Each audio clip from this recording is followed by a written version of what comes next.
Check me out now. Return of the smooth operator. Shotty on repeat. I say sleep later.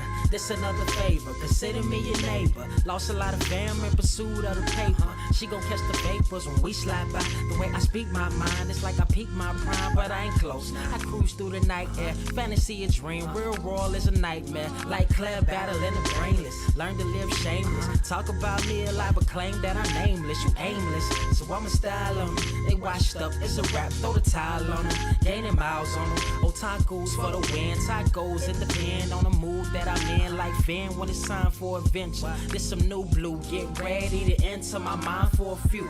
Come and take a ride with the crew. I'ma show you how to recoup days lost when you vibe with the blue. Come vibe with the blue. Yeah. About time to regroup. Fly, got my eyes on the view. Never hear lies, only truth. Realize why they vibe with the blue. Vibe with the blue. Vibe with the blue. Vibe with the blue. Vibe with the blue. Vibe with the blue. Vibe with the blue. Vibe with the blue. Vibe with the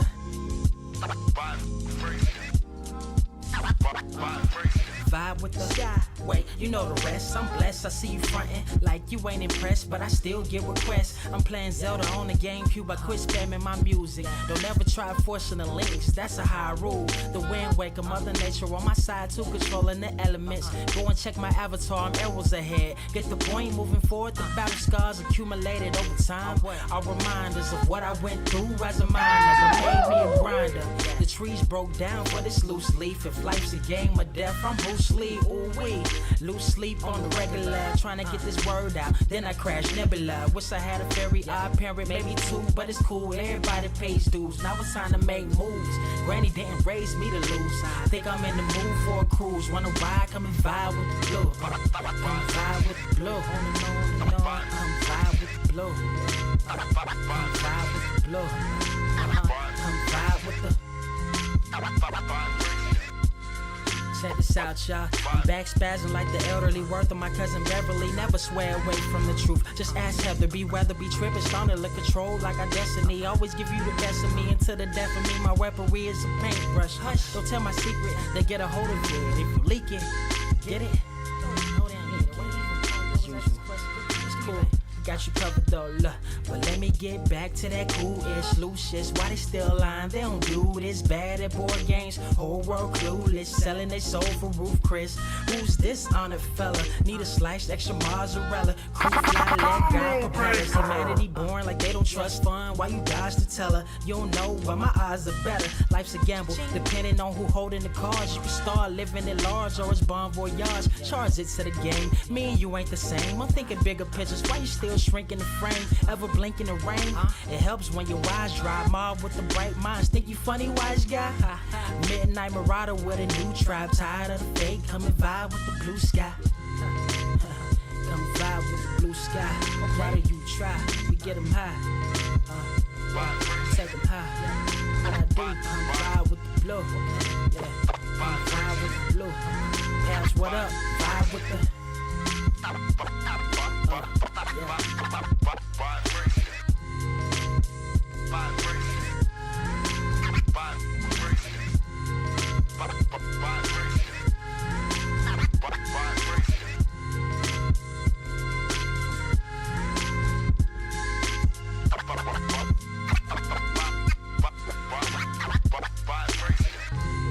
Motherfucker, are you out of your damn mind?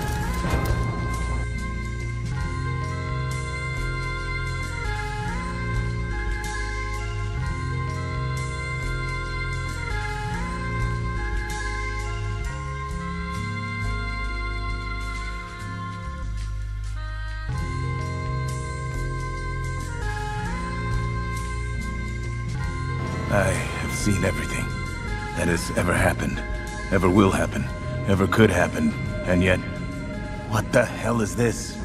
Are you ready?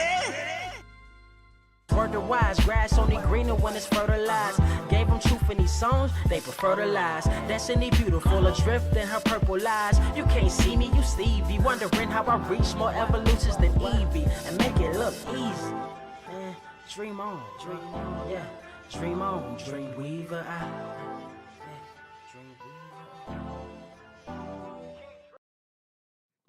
What is up, Earth's mightiest subscribers? It is your boy Ernie, the Blerd Without Fear. Got the homie Carter presents. Welcome to episode. Well, actually, this is a special episode of the Blerd Cave. We're actually not doing an actual number this week because we're gonna be doing something a little bit different. But we're gonna be shooting the shit for a little bit. Carter and myself, as we are wont to do. We're still gonna do like the normal stuff, like answer questions and super chats, whatever. All that other good stuff. But you have just entered into a special edition of the Blerd Cave. And thank you for showing up for this one. So Carter, before we get into our usual fuckery, how you doing?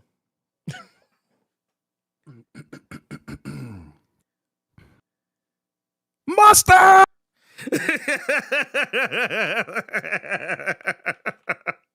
You know, I kept seeing people like saying posting like mustard memes all day yesterday, and I had no frame of reference.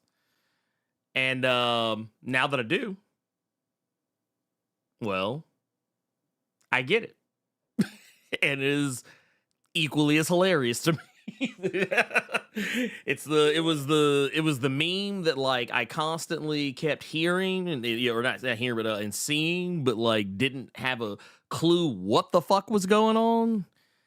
And now that I do know, it's even funnier than it was before. So I'm here for it. I guess since you bring it up,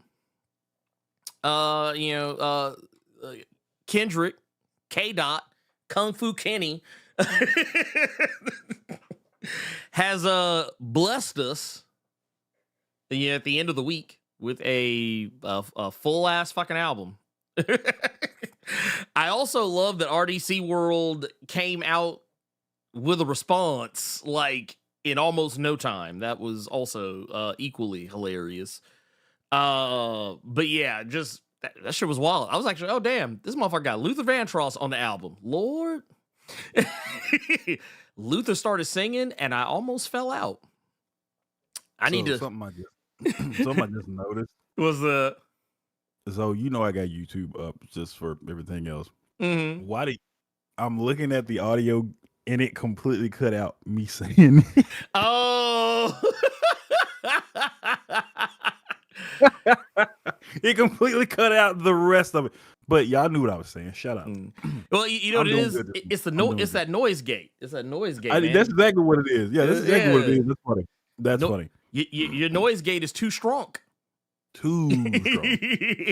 I had seen the mustard shit too, but didn't know what it was referring to. And then I saw someone's random Dragon Ball Z video on Instagram that had Frieza and Cell and Boo staring at Goku wearing a damn t-shirt.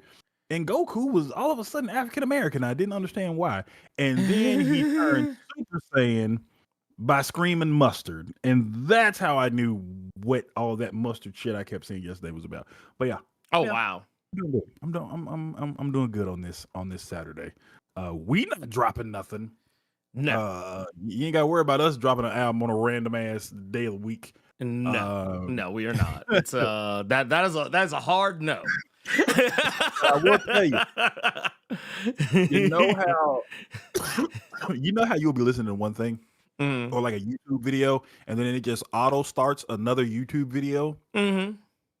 I thought that was what my phone did when I was driving because I didn't know. I was confused as to why my transition went from Kendrick to Big Luther. And I thought it auto played a Luther Vandross song real quick. So I had to grab my phone and look. I was like, oh, word? He got the curl Luther on her bed. So yeah. Well, I just thought it was hilarious because I'm on social, I'm flipping around through social media apps and shit.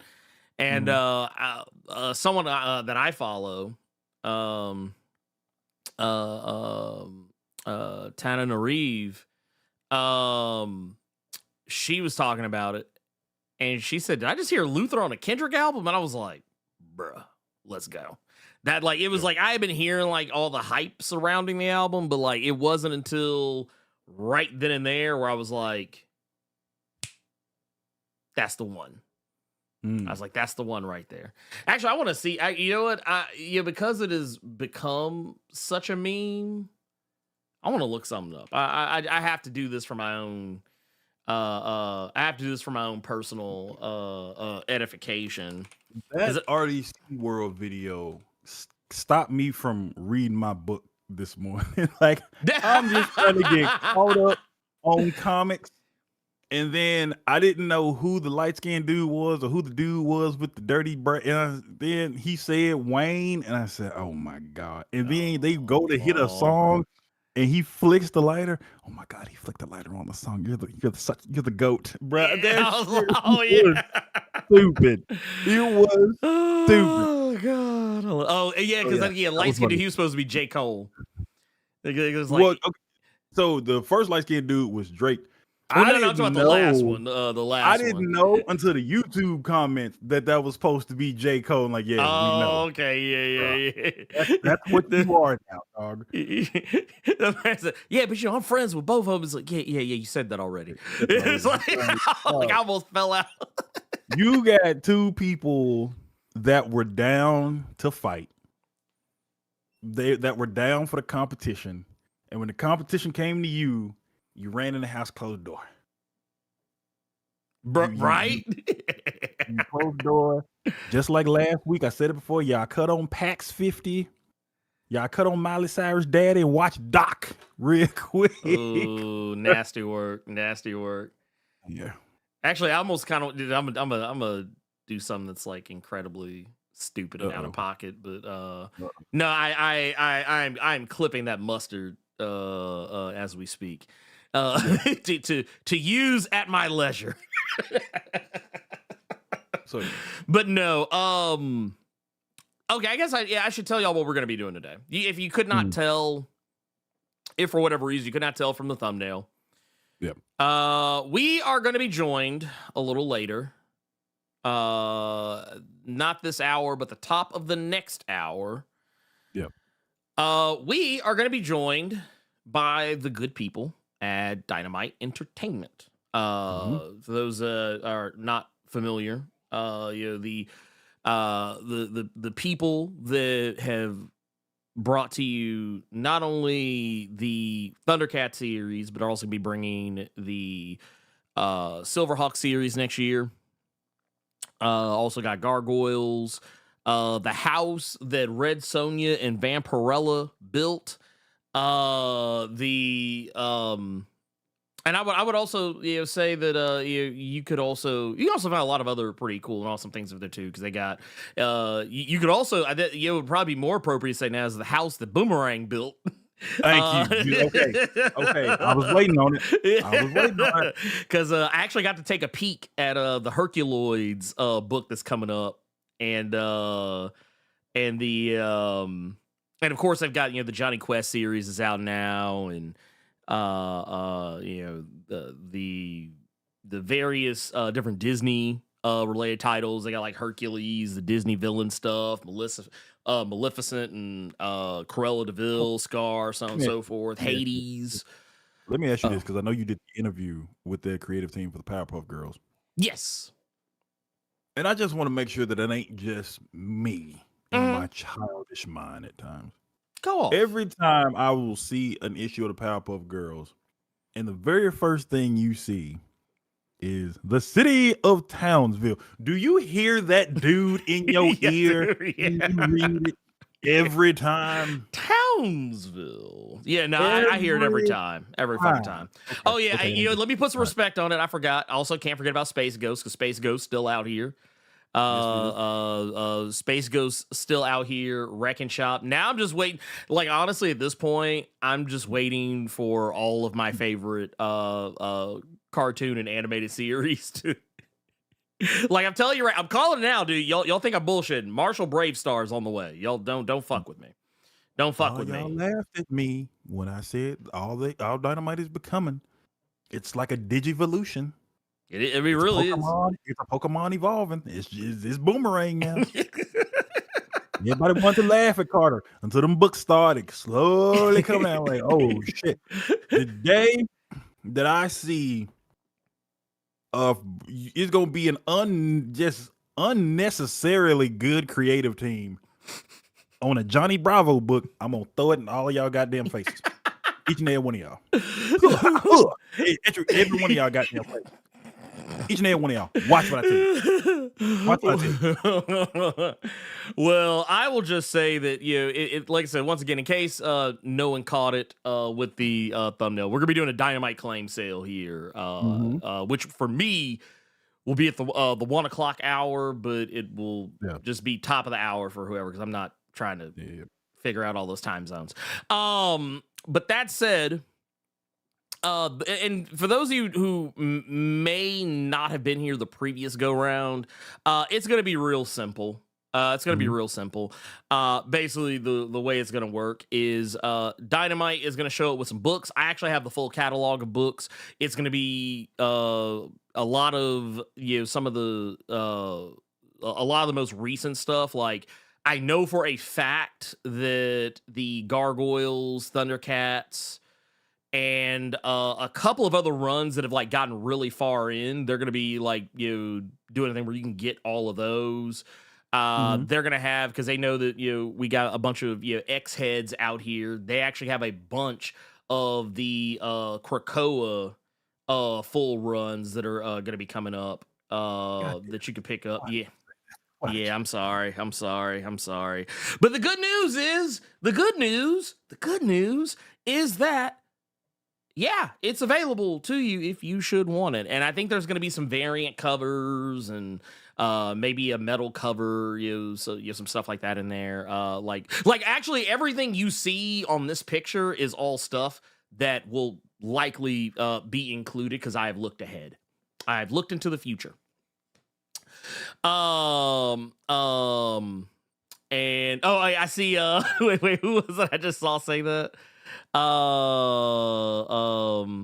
Elite X1. Yeah, I forgot. Yeah, because Elite X1, because you got the if I'm remembering correctly, you got the John Romita Jr. Daredevil sketch, which I thought was really freaking cool, because I was just like, dude, that is awesome. Yeah. And what else was there? That's really all it's gonna be. But like I said, we're still gonna do like questions, super chats, stuff from the Discord, so on and so forth. I will also say too, because actually I want to say they are probably live right now. I could be wrong, but this is also because I'm pulling a little double duty here. We also have the Nerd 901 extra live stream that I always participate in. A lot of you who've been with the channel for a while, y'all know about around this time every year. And I don't know how they managed to pull this off, but every time it's always scheduled on the same day as the AEW pay-per-view. I don't know how it happens. But it almost always happens. Because I think AEW Full Gear's tonight, I believe. Okay. But yeah, every year that we have been doing it since AEW has been a thing, even when we have moved the week that, and I'm talking about in advance of knowing when Full Gear is going to happen, it always winds up lining up on Full Gear. So there you go. Every fucking time. I never get to watch Full Gear the night of. I'm always having to go in like, oh, I don't want to see anything. I want to hear anything. Cover ears. I don't want to know who won. But yeah. At this point, I'm gonna speak just like one of our favorite artists was speaking about this week, these hairlines. I'm gonna say exactly what he said. They doing it on purpose at this point. Oh yeah, they doing it. You're not the one just doing it on purpose at this point. They know. It's the glasses. I'm telling you, it's Nick's glasses. They shine just like an anime villains. He doing it on purpose. Sure. Well, no, the fucked up part is like me, like of the people who are involved is me and Nick are the only ones who watch wrestling. So it's like we're just kind of just like, that's a motherfucker that don't really care about AEW like that, but he like WWE more. How can I get it? How can I get him? You know we're gonna be doing a charity stream this Saturday. You know that, right? It's for the children. It's for the babies. You can't say no at that point. You go to hell. You can't. Bruh. And see, that's the thing, dude. And I will say this too, because I'm glad Elite said something about this, because I kind of slick forgot. Yeah, I'm not even gonna be on social. Well, no, I probably will, but I'm just, you know what? It's gonna be one of those things. If I open my socials app, it's gonna be just to do like the thing I came to do. I ain't looking through no fucking feeds. I'm here, like, okay, here's my little post. All right, get the fuck off. That's basically what's gonna be. But just so y'all know, just so you guys know, this is gonna be, you know, pretty much what's going down. It's gonna be Extra Life, 12-hour stream. It's actually literally, to my understanding, going on right now. And let me actually pull this up. Well, I will say this. Yeah, I'm gonna tell on us a little bit. I'm gonna tell on us a little bit. Sometimes we start late. Oh no, they have actually started. Never mind. Because there's always like like technical issues that would come up. But I think this might be the first year that they haven't started just like they're live, but it's just in the what is this? Oh, that's what that is. That's crazy. I just learned something. What you found out? What you found out? No, okay, so I was on here. I was looking on here and I saw there was a button that you can press called knock. This shows you how often I look at Twitch. But I saw a thing and I was like, what the fuck is knock? And apparently, like, there's multiple different, you know, streamers that I follow that have it like open and available. Look at my guy Nick out here. He must have heard me. He must have heard me.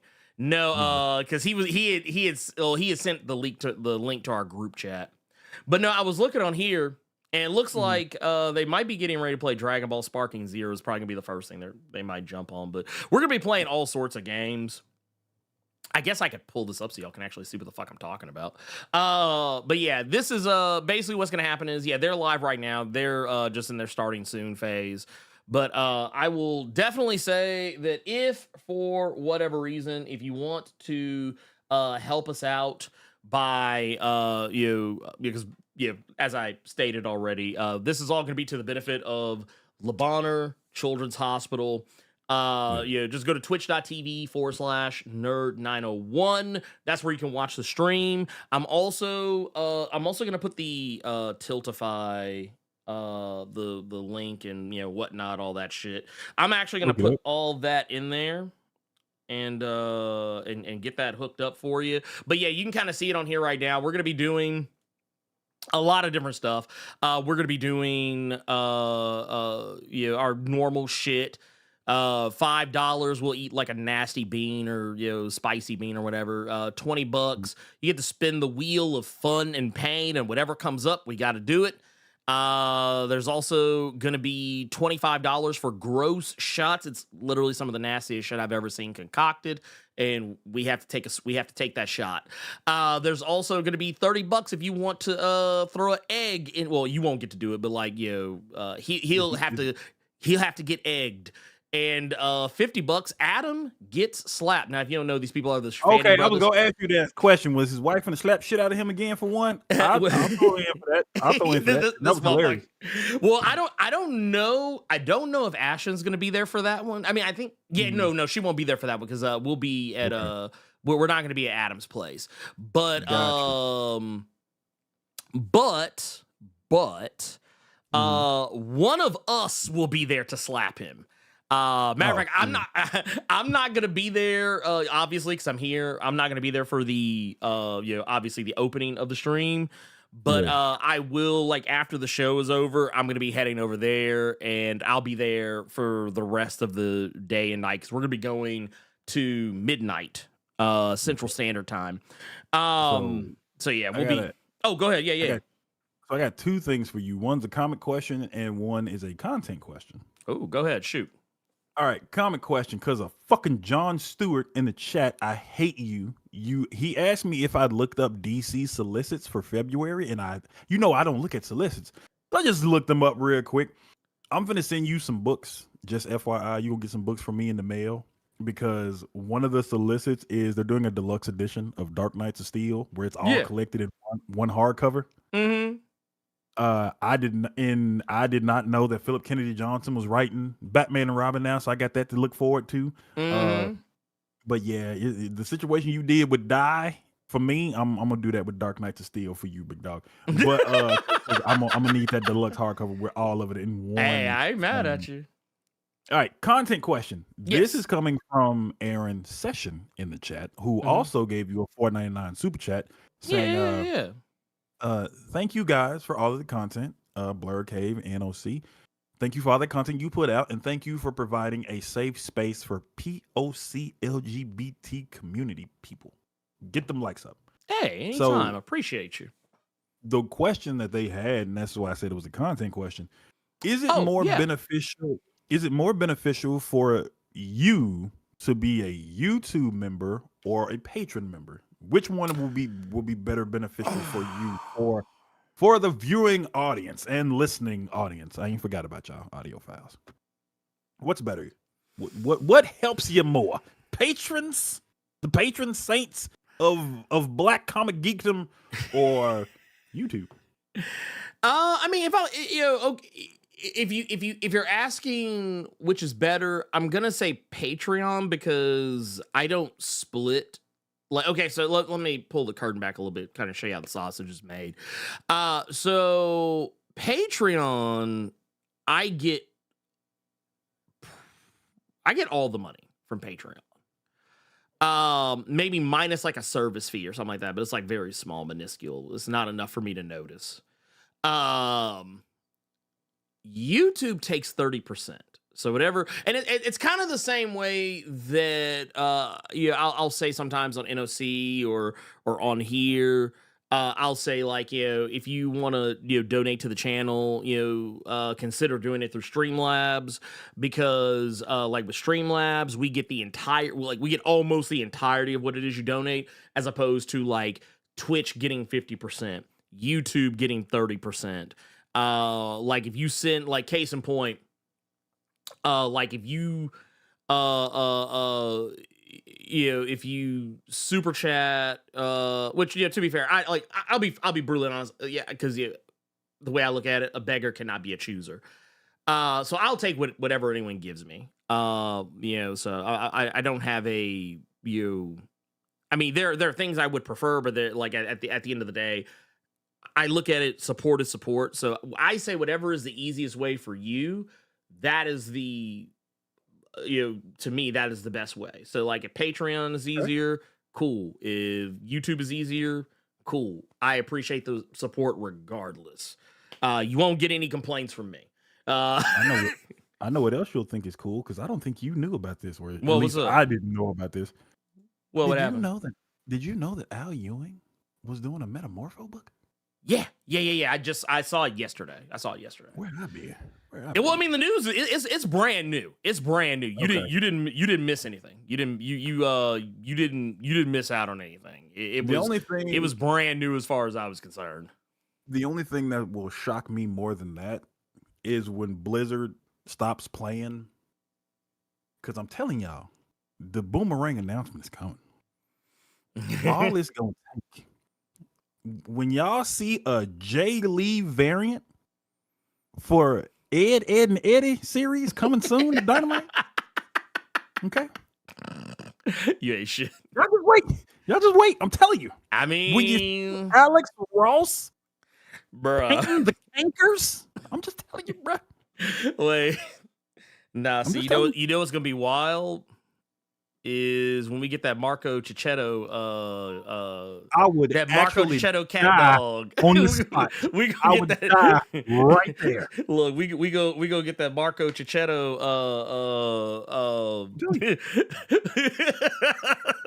You see Declan Shelby drawing the cat dog with that goof ass blue rat that was hiding in the bottom of the floorboard. Just wait. Yeah. I mean, y'all gonna get a real old dog variant, right? With cat dog and them. Courage, Alex Ross's Courage the Cowardly Dog. Watch. But here's the thing though. And this is something I think needs to be said. And I think a lot of y'all will know where I'm coming from.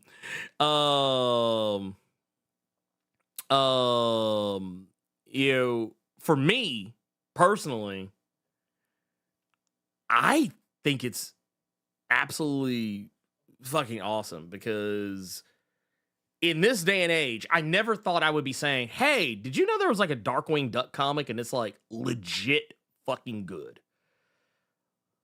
Like, did you know there's a DuckTales book and it's really fucking fun? There's a Johnny Quest book. There's a Ben 10 book on the way. I'm gonna throw this out there because I see it in the chat, but I'm gonna give the person in the chat a creative team. So shout out to you. My name is Dex. Imagine, fresh off the Eisner, Becky Cloonan coming out of nowhere with a Billy and Mandy book. Like, just work. Oh, goddamn. Kelly Thompson blowing y'all mind on Absolute Wonder Woman, and she finna drop a Kids Next Door book out of nowhere. Just a number one prequel series out of nowhere. Look, I thought like I wasn't sure. I didn't know which one you were gonna go with. I was thinking like, what was it? I was like, what, Fairly Odd Parents? I was like, no, that's look, Kieran Gillen gonna hit you. Oh, Billy and Mandy is destruction. That would be outrageous. Look, Kieran Gillen gonna hit y'all with that Invader Zim. Y'all ain't gonna know what to do. Oh, bro. y'all ain't gonna know what to do. Y'all think I'm bullshit? I'm just saying, like these are all like possibilities. You never know. I like I said. Here's the thing. I love to see it because, and I've said this I think almost every time that I've talked with anybody from Dynamite, is that I love that they have a book for pretty much everyone. Yes. They got a book for old heads like myself, Carter, like, you know, we like, you know, we fuck with them Thundercats, some Silverhawks, some Gargoyles and whatnot and what have you. But they also got books for kids. They got books for younger readers that, you know, they might be interested in a Zootopia book. They might be interested in a Cruella de Vil book. Or a Johnny Quest, like even though technically Johnny Quest would probably be more for, at least that version of it is probably more directed at old heads. But like for us, like it's one of those books that like it's also pretty universal. You look at something like Space Ghost, it's like, oh man, you want something that's like a a dash of nostalgia, but also like with some heat strapped to it. Like, yeah, you look at something like Space Ghost or Gargoyles, you know, or if you want something that's a bit edgy or something that's a bit more adult, you got Vampirella, you got Red Sonja, you got Barbarella, you got Deja Thoris. There's a bunch of other books that I'm probably not remembering to say. But like I appreciate that all of those books are available, and it's not like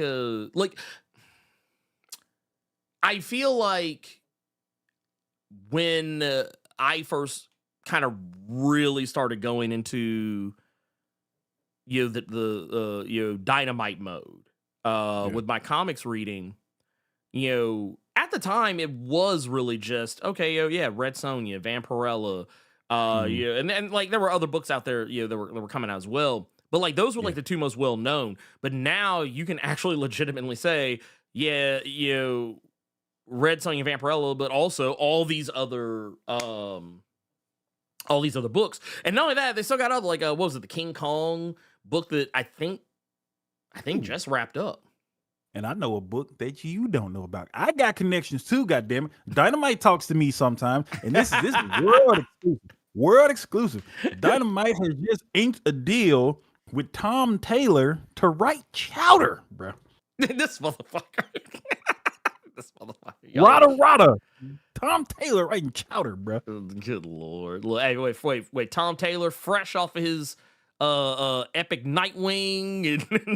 Bro. Donnie Cates brings you Foster's Home for Imaginary Beings. Dude, get the fuck out of here. Y'all need to stop. Y'all need to fucking stop it.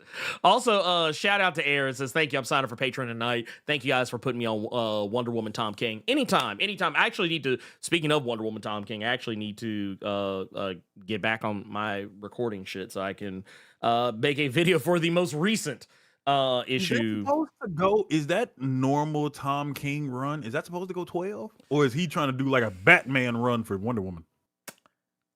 I honestly think this might be him going for the long haul. I initially thought he was only going to do 12, but when Absolute Power kicked in, and because if I'm not mistaken, he still wrote those same issues for Absolute Power, even though they didn't have shit fuck all to do with the main story he was telling.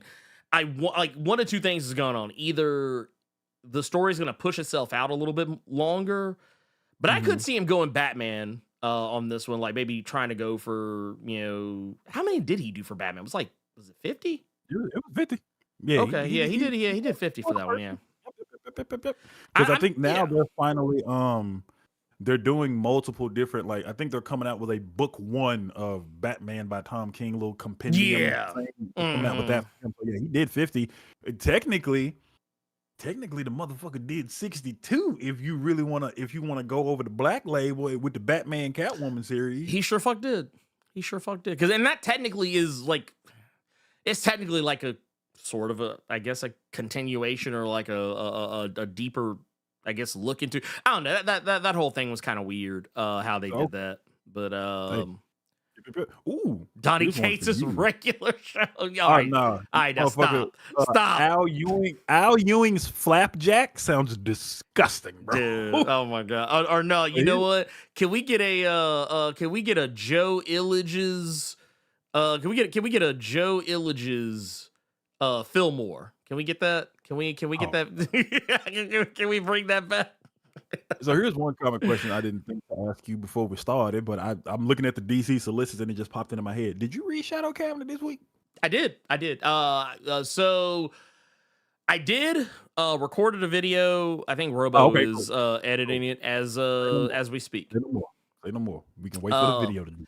No, I mean I don't mind talking about it. You are not about to call me that nerd large with this 1999 super chat. And then you was real disrespectful to Ernie. You was real disrespectful to Ernie. Oh my god. Ern Schillinger.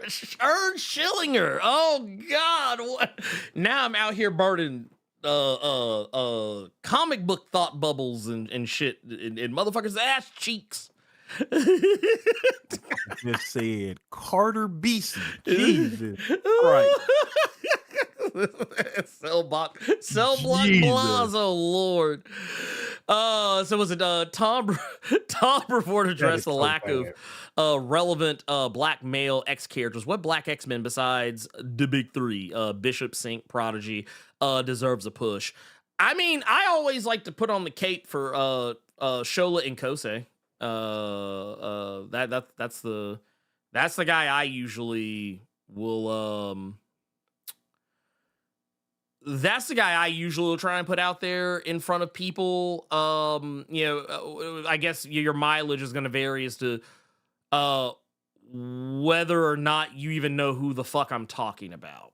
But for those who may or may not know, I actually have a shot of, because I was actually thinking about doing a video. I was actually thinking about doing a video on this guy. But to my understanding, there is one character who most people like. Have you ever thought about the fact that the X-Men are lousy? You gotta take that super chat down, dog. He's like, I can't take it anymore. But Ern Schillinger is a very diabolical thing to call somebody. Well, I was just gonna say, a lot. The X-Men are lousy with telepaths and telekinetics and shit. Yes. Well, most of them are white. Most of them are white. There really aren't many black telepaths amongst the litany of telepaths that exist in the X-Men's corner. But Shola is one. Shola is one. You don't see him in a whole heap of a lot because do you remember that series they did, Mechanics? Mechanix. Okay, yeah. Yeah. It was the one where like it was basically a Kitty Pryde book. It was basically a Kitty Pryde book, but it was like her trying to like help out with the new crop of students. I don't know why they called it Mechanics though. Like I still to this day don't get it. I never read it, but I remember seeing it in the library right next to that Extreme X-Men. Okay, yeah, it was about around that same time frame. Yeah, I remember that. That is where you got this character, though. This shot is from his time in Excalibur. Back when like it was Charles and Magneto basically running the show. Like it was all around like House of M era shit. There's also well, you definitely also have Asher Bloom. That's another one. That's another black telepath. We're talking about like black male characters. Shola's usually the one that I will always kind of like point to if if there's if you want to get away from like super well-known characters. Gentle, I saw Jay Keno speaking of just super chatted in. Jay Keno super chatted in Gentle. I would also say Gentle. Gentle probably like more like it, I think when you look at like Gentle's probably a bit more well known than Shola. I always like to give it to people that people don't know about.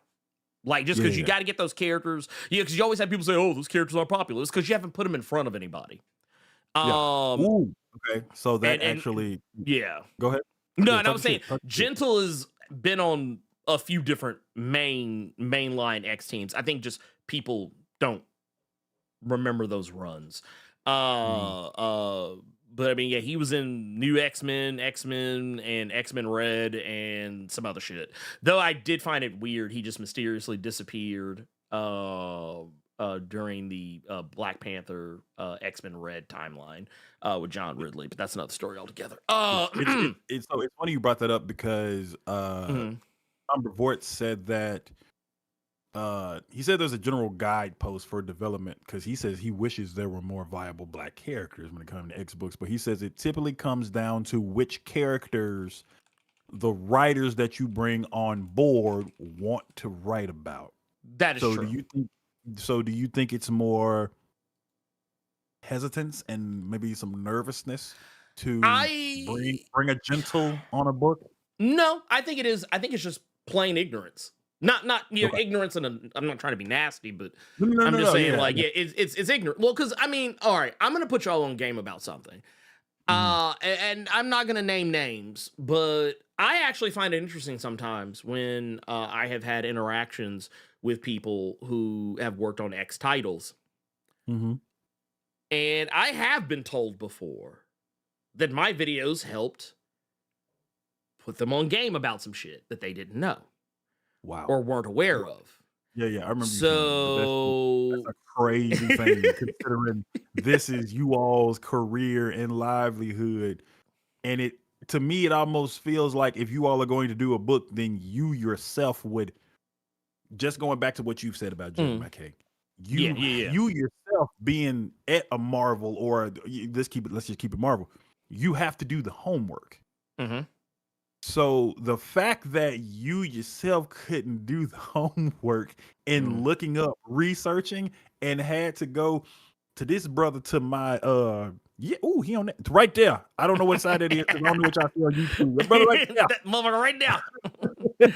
Well, it's wild to me every time you said it. Like, my goodness. It's and I'll this is, I mean, shit. I'll give y'all this one for free. I remember when how many of y'all remember the what was it during the Krakoan era? How many of y'all remember that issue of Jonathan Hickman's X-Men where Sync had synced with the Children of the Vault, and like it was this huge big deal. Like they were like, "Oh my god, I didn't think you could copy anyone's powers except mutants, and he said, I couldn't. And then they made this big deal about how it being a result of the resurrection process. There's a point where it's specifically brought up that, you know, because of the resurrection process, his powers had been tweaked and changed. And then we started seeing him, I think during what was it? Dark Web, I think it was. I think during Dark Web we saw that. Yeah, I know. Trust me. Yuck. No, nobody knows better than me how yuck that is. But like some of y'all probably remember during I think it was Venom. Yeah, it was Venom number 15. Mm-hmm. Or no. Lies. The lies I've told you. It was Venom number 14. Okay. Venom number 14 synced with Venom's symbiote. Now, I just want to point something out here. I just want to point something out here.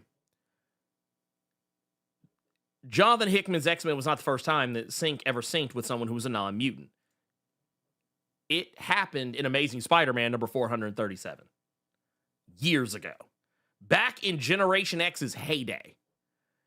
Sync was able to borrow the powers of Spider-Man. Like, obviously, not the web swinging, because, you know, that is not a power. It's a gadget. But he was able to copy Spider-Man's spider sense, his agility, his strength, all that shit, his reflexes, everything. He was able to copy all that stuff. Like, you even see it here. He says right here, says, what's that weird tingling sensation in my head? And he's like, it's Spider-Man tells his instinctive response to danger. He says, put your reflexes on autopilot and allow it to direct you through the barrage. And he's like, there it goes. But yeah, that said, a lot of people forgot about that. A lot of people didn't know that that was a thing.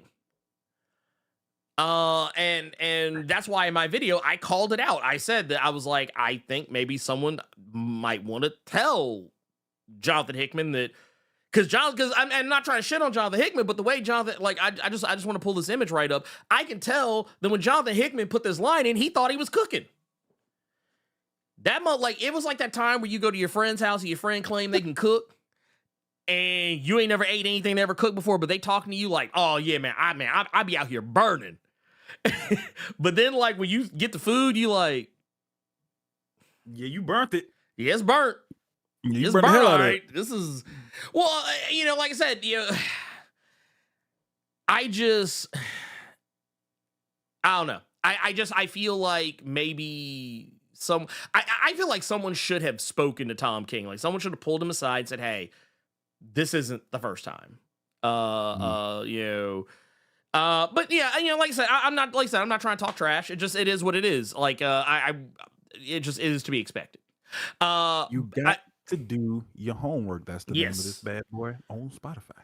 Yeah, right. And I already got the name. Just that quick. done. Like, hey, wait, here, where's my little? There it is. Cut the check. There you go. That's it right there. But no, I think people need to pay more attention. And you know, and I'm not trying to lord over my knowledge over anybody, or, you know, the random bullshit that I keep locked away in my brain, but I do think that that's where it comes from. It comes from a place of ignorance, and ignorance just so much in the terms of they didn't know.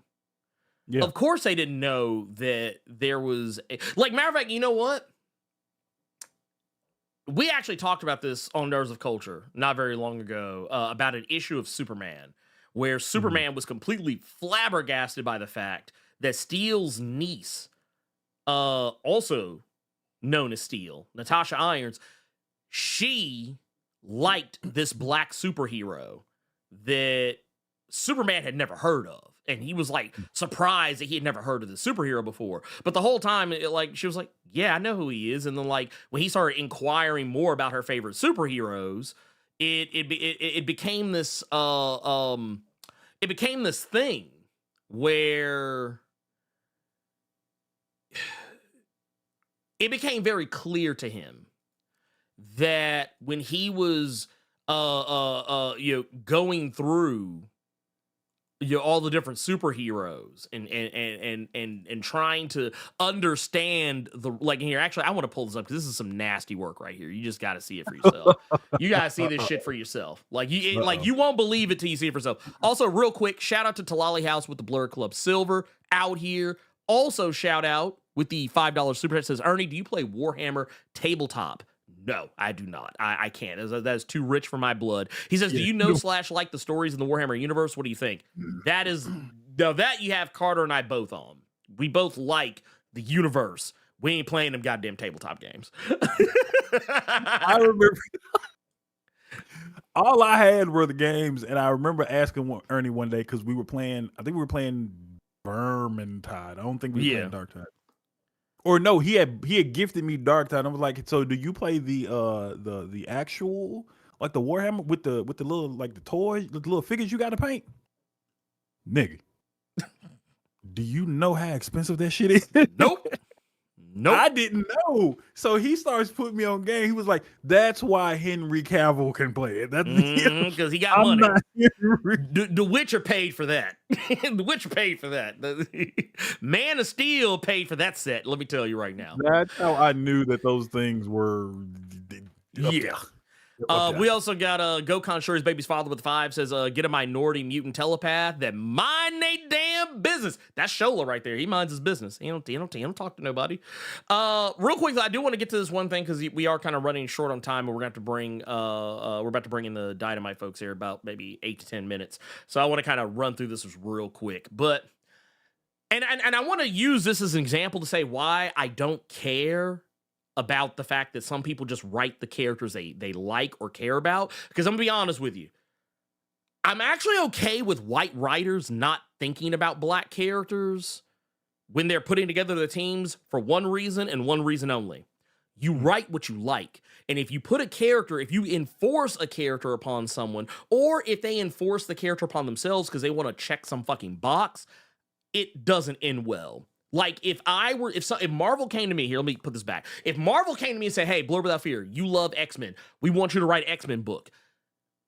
And the first question I ask is, I can put whoever I want on the team. Yeah, you can put whoever you want on the team. The only thing we say is that you got to put like maybe this 1 or 2 other characters on, but you can have 6 other slots where you can put whoever the fuck you want in it. Do you know that would be the most mad niggerish team that I have ever that has ever been committed?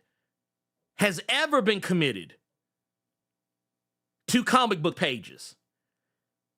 Because the first thing I would do, I'd be like, okay, I can put whoever I want. They'd be like, yeah, you can put whoever the fuck you want. Matter of fact, let's take the 2 mandatory ones out. Let's say they say, hey, we just really want you to put Storm and Bishop on there just to sell the book. I'd be like, okay, bet. But I can put whoever the fuck else I want, regardless of race, color, creed, whatever. And as soon as they say that shit, I'm like, all right, bet. Let me get my boy Manifold. Let me get my boy Sync. Let me get my girl Tempo. Let me get Frenzy, and let me get my homie Shola and Kosei on that bitch. And if they tried to, here's the thing, and that's what I'm saying. You write what you know. Like when I talked to Gail Simone and asked her what was the thinking behind the roster she put together, all she said was it was her favorite characters. Now, granted, she said there was a little bit of guidance from Tom Brevoort, but I'm just saying, it is what it is. It is what it is. Like, and I'm not going to. So that's why when I see shit like that, I don't judge. I'm not going to judge. Like, I mean, yeah, I'm gonna roll my eyes, but like, honestly, I don't expect white people to gravitate towards black characters. And that's kind of what the point of this right here is. This is from an issue of Superman. DC Comics presents Superman #1. And in this issue, he encounters a character by the name of, I think his name was Muhammad X. Or something along those lines. Yeah. Just go with it. Just go with it, man. Just go with it, man. Here, I'm gonna just pull this up here. Yeah, this guy right here. He's like, yeah, man, Superman don't come to Harlem. But yeah, it is what it is. It is what it is. And yeah, that's what it is right here. Muhammad X. And his whole thing, he didn't have electricity powers.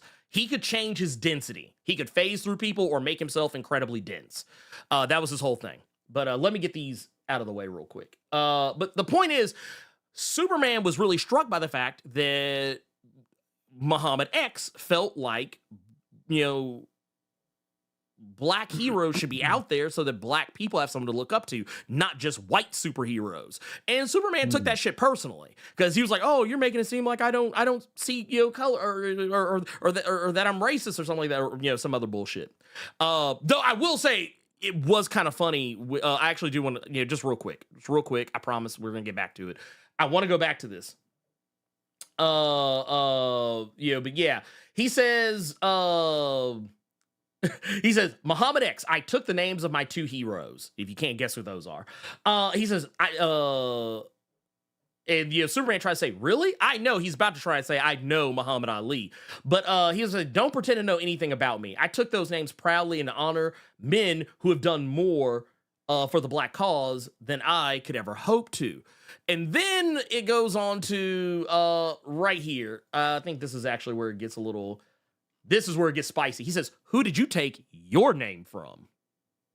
Now, for those who don't know, that's a jab at the fact that Superman's name is a nod towards the Ubermensch, which was, that was a thing. The Superman, whatever. The perfect white man, basically, more or less.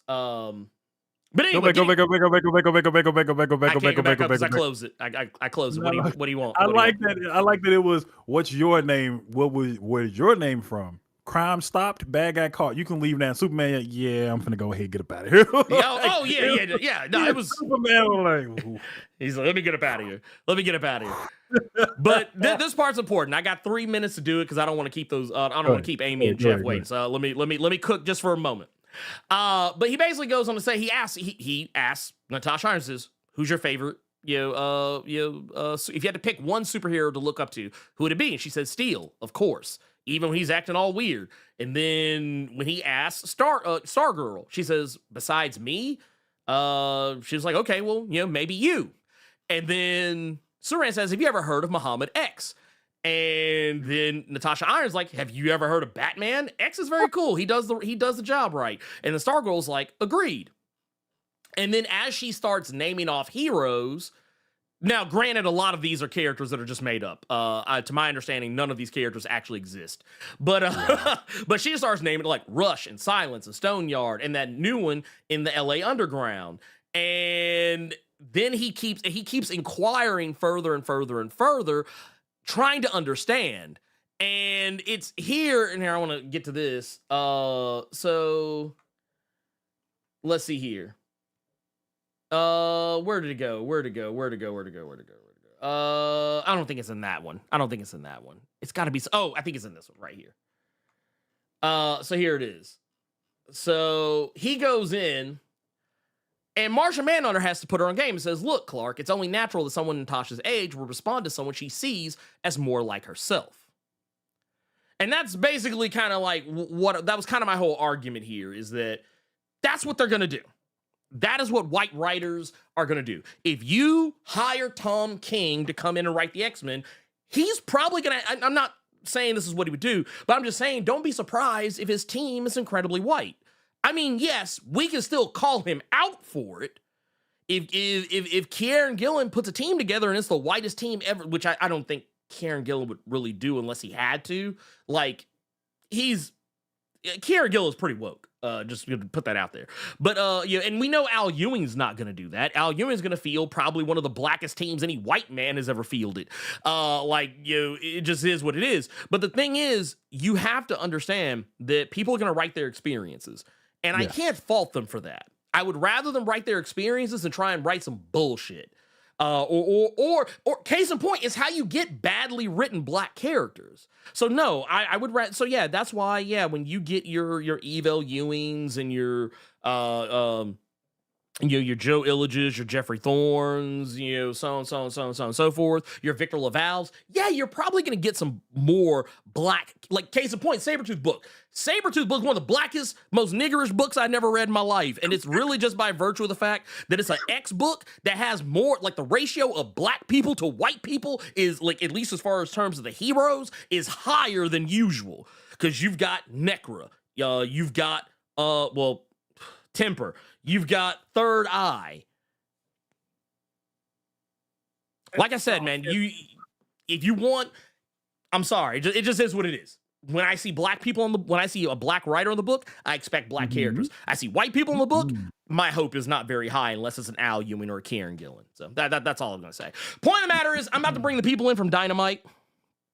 Carter, are you gonna hang around or? Yeah, I'll be in the chat. I'll be modding. Just okay. And Cool. being upset at books I can't get. This man. Anyway, anyway. All right, I'm gonna drop this call real quick, and yeah, you'll see me here in just a moment. Here, I'm gonna do this for a moment. Here, let me start this. And sorry, this might take me a second or two. Let's see here. There we go.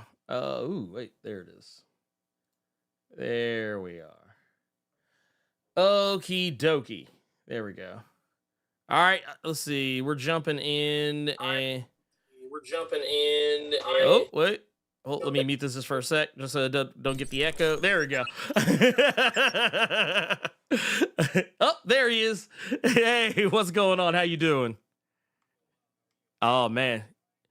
Yeah. I can hear you good. You're good. Awesome. You're good. Awesome. I got everything. Yeah, I'm gonna pull you in here, and then we'll be ready to rock. Nice. We will be ready to rock. So happy Saturday. What's going on, everybody? Just a quick, while you're getting ready to rock, I'll just introduce myself. I'm Jeff from Dynamite. Just a little bit of something about myself. I do a lot of live streaming and sales for the company. So I was lucky enough to join Amy and Nick last time on Ernie's stream. And we were lucky enough to come back again. Amy will be joining us shortly. She has some of the books, and I have some of the books here. We kind of did a split field. Yo, what's up, guys? How you doing? Ladies, elite. We might run into some mutual friends. There you go. Based on the conversations Ernie and I were having back and forth, we created a list, on what the people in the stream and the channel are into, and hopefully we do this more so we can cultivate, different inventories, different maybe theme shows for whatever you guys are covering, stuff like that. I do have a stack of vintage books behind us that are completely unscripted. We haven't shown it anywhere yet. It was a collection that I was bringing to Dynamite to share. So if that's something that the crowd wants to get into, once we go through our usual stuff, we'll see how it goes. But yeah, that's kind of what we're doing today. And again, thank you, Ernie, for having us back, and congrats on getting 100,000 subscribers, because that's amazing. So thank you. Absolutely. I'm just kind of trying to float along is all I got. Yeah, well, you're doing a good job, and I was enjoying hanging out, just listening to the history lesson in the back. Oh, here we go. We got, I think that's Amy right there. There we go. Awesome. There we go. Here, let's get her in here, and here, let me. All right. Here, let's get her in here. There we go. 1, 2, 3. 1, 2, 3. All right, you are in. How's it going? Let's see. Can you hear me okay? How's it going? I'm good. I'm making sure nothing. Oh, here, turn down the. Everything's worked, because. Everything's worked, because. There you go. All right, I think you're good now. Trying to hear you through my computer. Oh, okay. Yeah. Just mute the string tab, and you'll be good. So yeah, there we go. I wanted to have it open so I could see. Oh, yeah. Because we can't see them through Zoom. Right. When we do live stream, we can see the comments. But but through Zoom, I can't. So my phone's right next to me. So now you're all good. It's so weird. I appreciate it. I appreciate it. So it's so weird here. I hear you on my time now, and then hearing the echo. Oh yeah. What I've never gotten used to it. I'll never get used to it. I hear myself twice all the time, and it's just something you just you'll never get used to, and honestly, no one ever should. It's weird. So we were just here. I'm actually setting this up now where we can so we can have the link and everything. I'm actually gonna pin this to in the chat. I guess real quick, give us a rundown of how this is gonna work, just for people that, just in case they don't know. For how the anyone that wasn't here for the last time when we did the claim sale. Let's see. There you go. You have the floor. Thank you. Real quick, hi to everyone who's here. Hi to Ernie. Hi to Jeff. This is fun. Hey, it's Amy. a Saturday. We don't usually do these on a Saturday, but I hear we get a great crowd on Saturdays. So thank you to everyone for being here.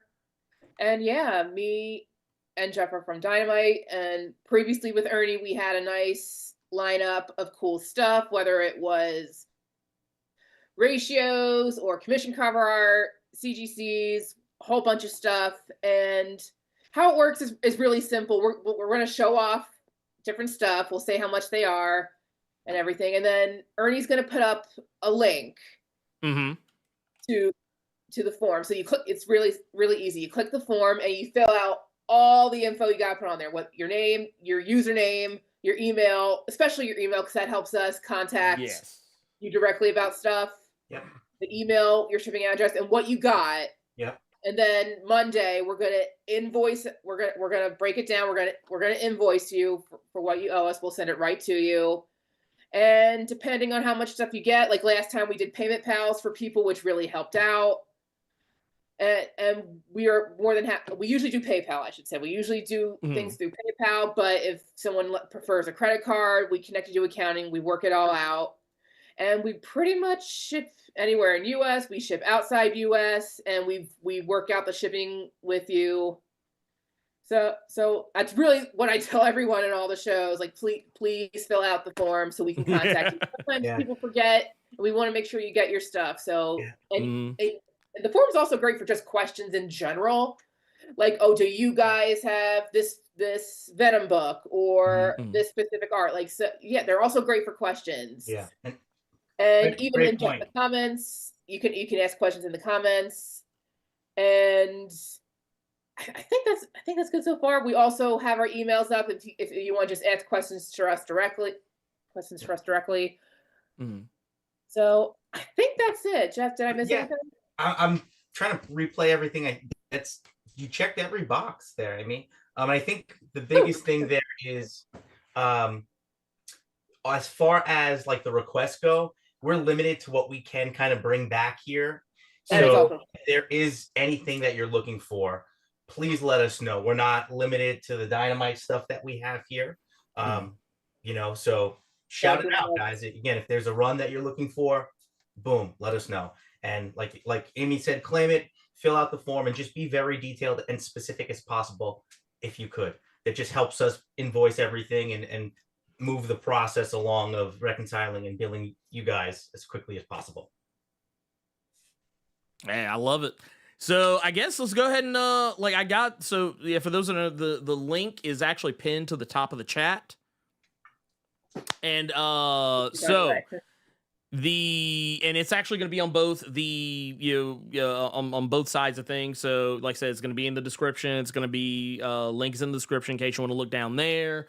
It'll be pinned in the chat. You click whichever one of those, it won't matter. You click it, it'll take you to the form. So yeah, I'd say screw it. Let's do it. Let's get to it.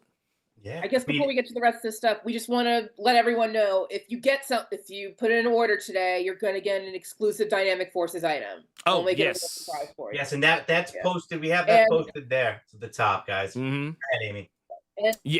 And then if all your items are 100 or more, we're going to throw in a Dynamite Virgin cover, and it's going to be worth $50. It's going to be just for you. We'll pick it out.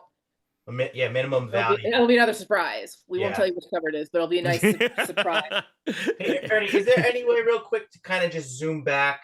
This way I could hold up yeah, a yeah, couple here, more here. books. Actually, I got I got just the way to do it because I didn't realize how I had my Zoom set up here. So we're actually gonna do it.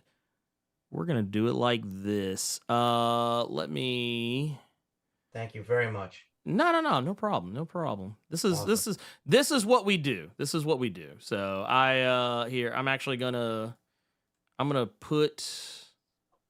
Actually, no, we'll do it here. We'll do it on this one. Here we go. Let's try. Bam. There we go. Awesome. There we go. So now you got the full screen, and I got sweet, yeah, and Nick is in the chat. Awesome, yeah. We got Nick over here. Those who know Nick Barucci, president of Dynamite. So like, take what Nick says. With not a grain, but all the salt. Take all the grains. Because it is all true. Yes, you will be able to get if you stick around, you will be getting a gift if you put in a claim, as I put up earlier. So you get one premium book.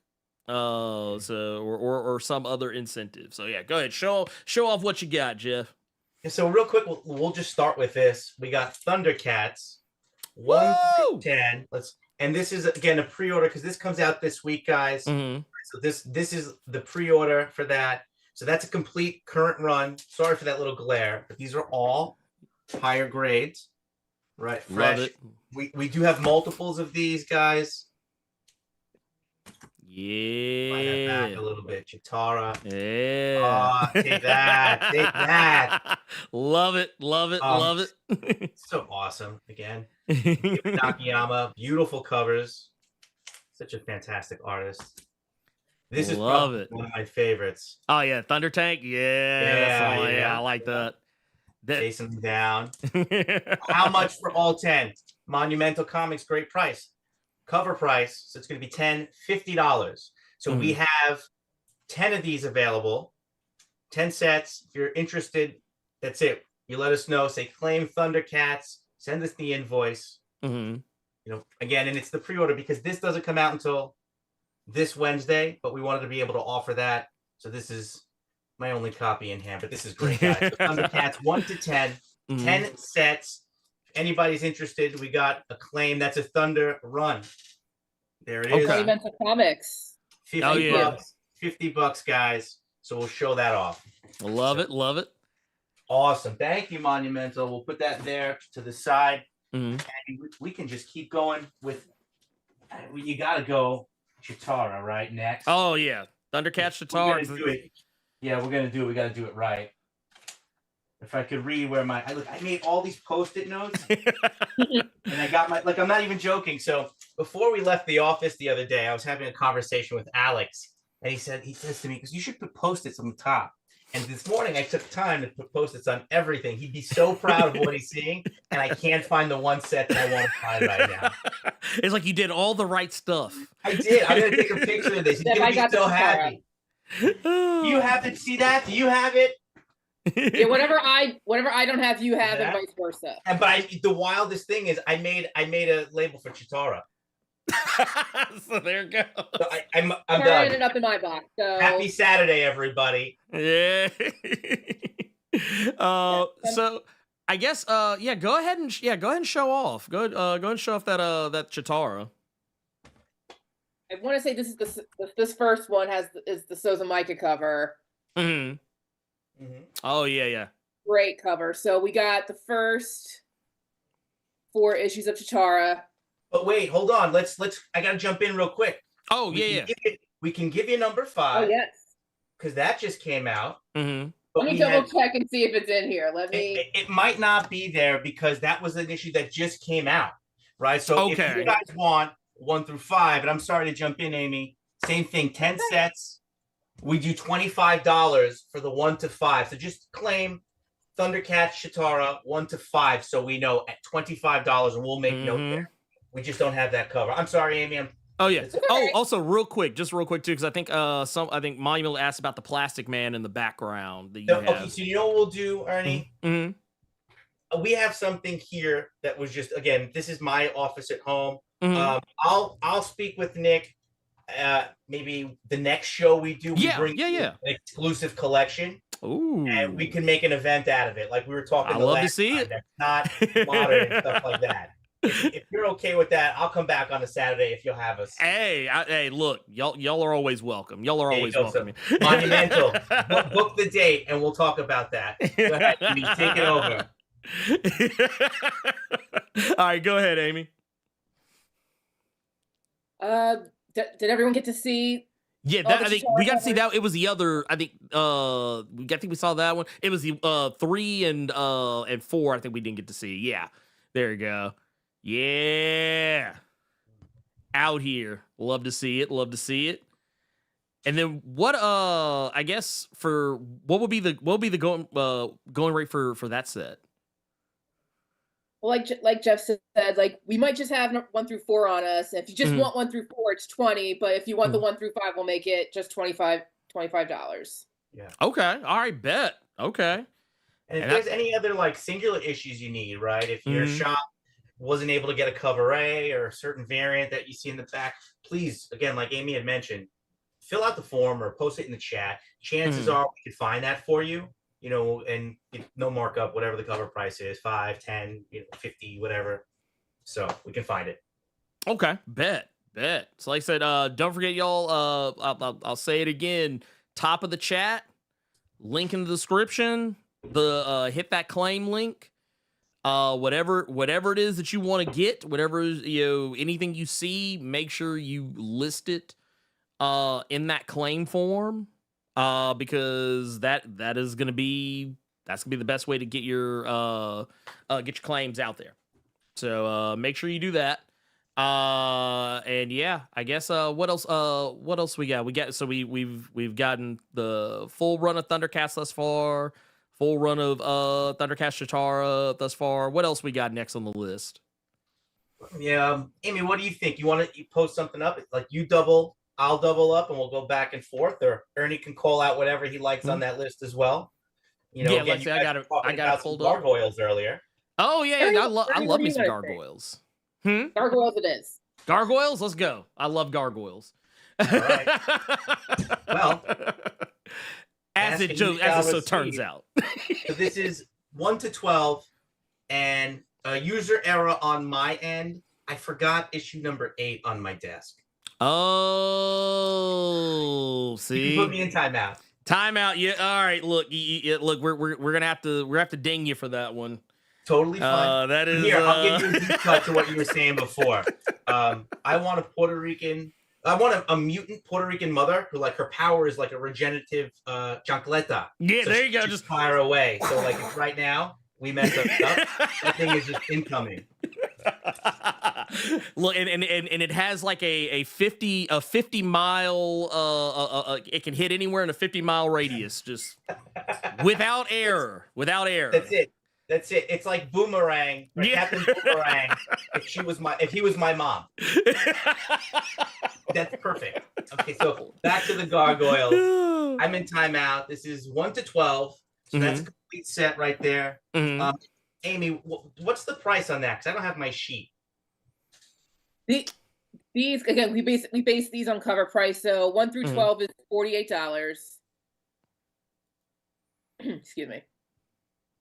All those fantastic gargoyles covers, but we also all cover A's have the trade paperback of Volume 1 and the hardcover. So if someone want to have a more nice, maybe a more complete, nicer set, are you showing them off? I am. Here, hold me. Once you switch back to me, I'm ready to go. There you go. Let's go. So right there. We have the Here in Manhattan collection. The trade paperback is $19.99, and the hardcover is $24.99. There you go. And here, actually, here I got a plan here. I don't know why I didn't think to do this earlier. We're gonna do it like this, so that way everybody. I like it. This is how we learn. I love it. The setup. There we go. Let's see. And here, let me get that. And Look at that. Those are beautiful. Those are beautiful. Awesome. I love them. That's actually the one you have. The one you Really have right nice. there. That is like I said, that's what I got. So yeah, this is well worth it. Well worth it. This is fantastic. This is a fantastic one. So yeah, that is look.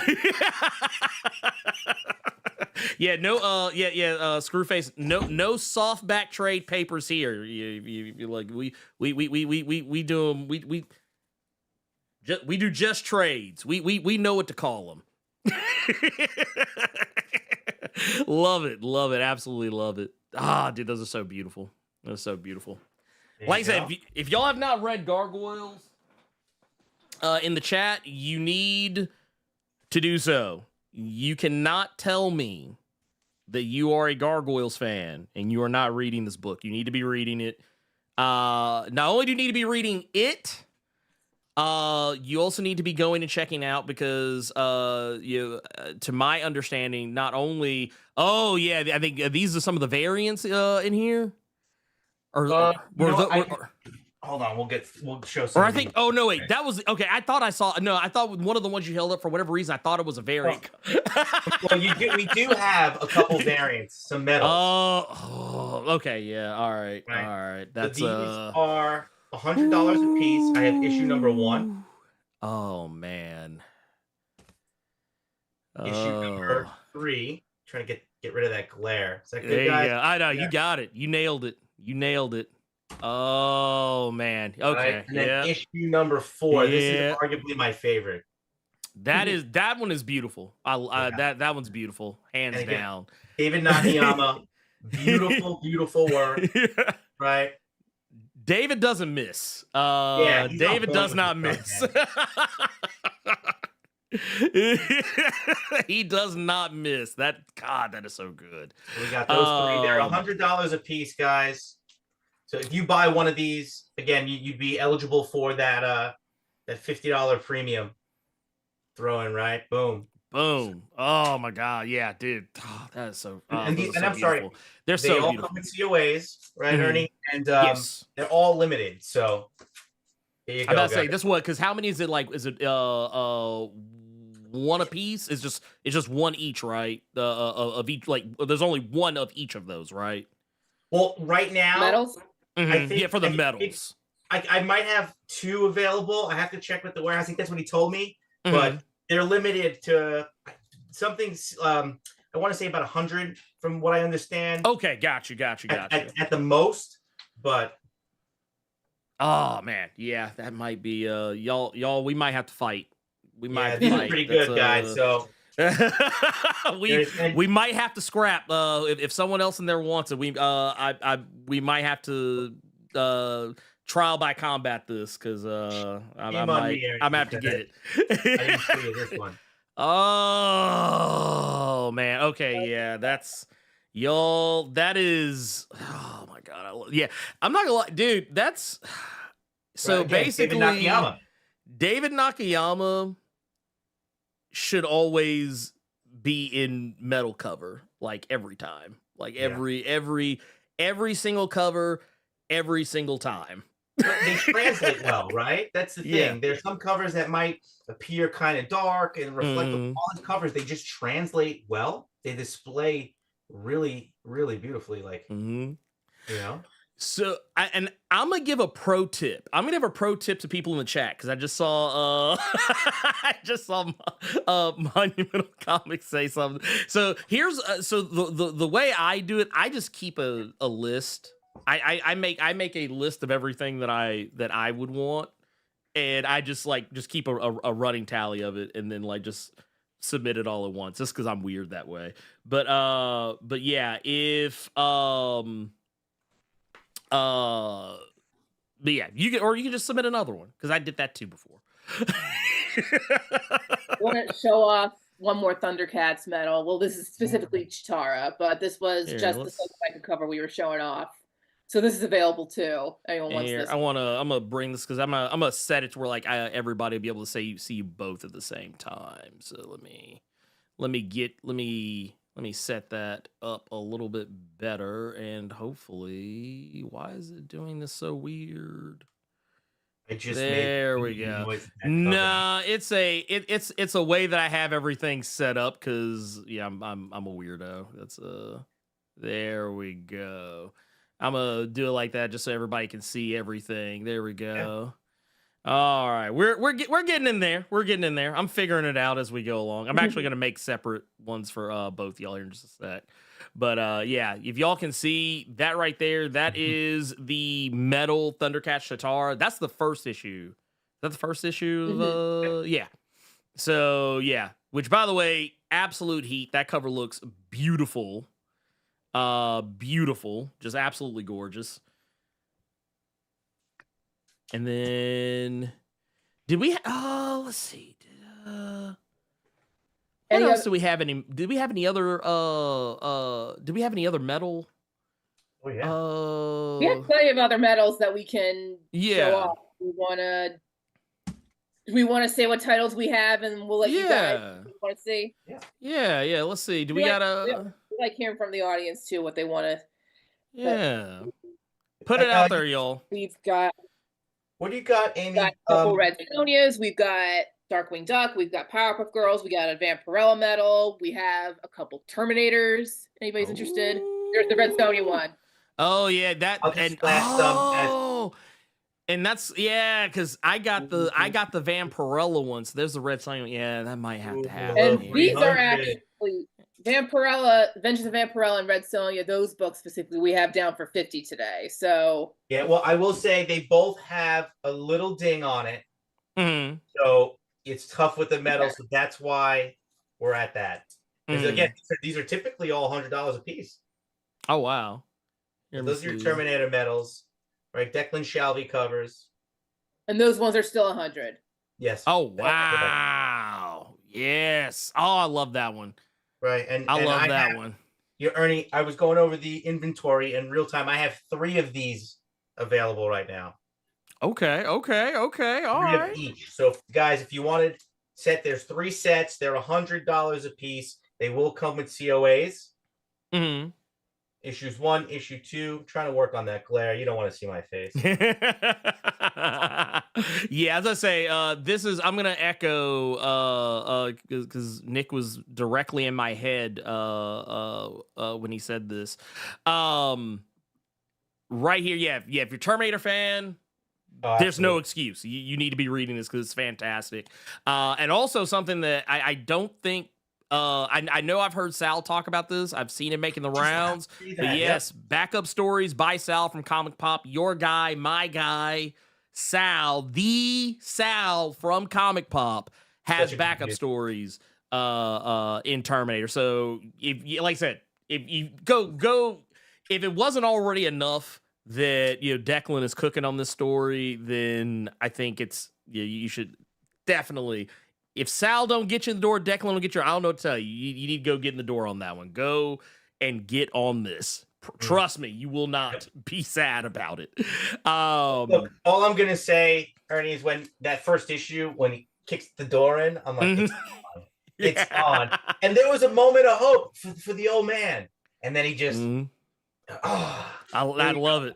I just love it. These guys, these are just the regular cover A's as well. We have a few issues of I think 10 copies of these as well available. Cover price of $5 a piece. These would be $10.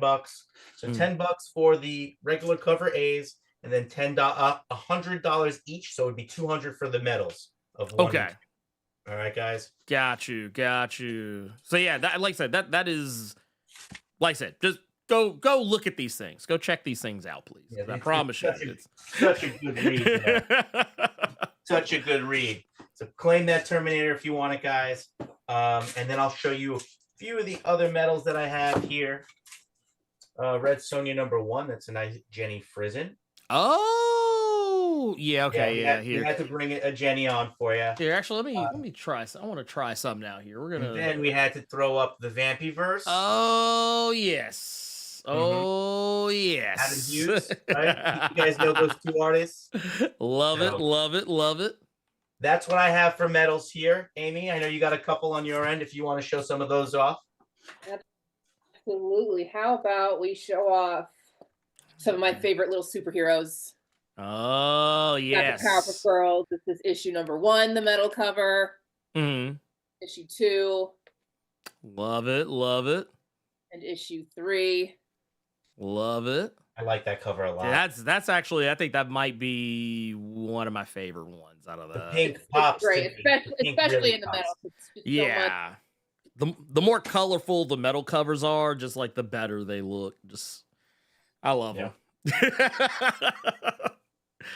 Let's see. Oh, actually, Beautiful collection right here. Yeah. Actually, man, the more I'm looking at, that one and them like kind of like soaring across the sky, like those are both like actually like the way the kind of the neon kind of, I guess, or not neon, but just the way the color just kind of pops off of them. I like that. Yeah, I I like just that get a lot. full on blast of nostalgia when I look at it. Oh, and I guess also perfect opportunity because we literally just were looking at some some Thundercats and looking at some Powerpuff Girls. For those of you who are fans of both, there because there's some crosstalk there. I think this was announced for Free Comic Book Day next year, I believe. The Thundercats Powerpuff Girls crossover. So y'all might want to. Never thought it happened, but here we are. Yeah, I mean, honestly, I never thought that I would. It's not anything I ever thought I would want to see, but like now I'm incredibly curious because like I just want to know. Like I was like, dude, I would like to see like how that actually like plays out in a. It could be the new peanut butter and chocolate as far as I'm concerned. So I got a question for you, Ernie. Go ahead, shoot.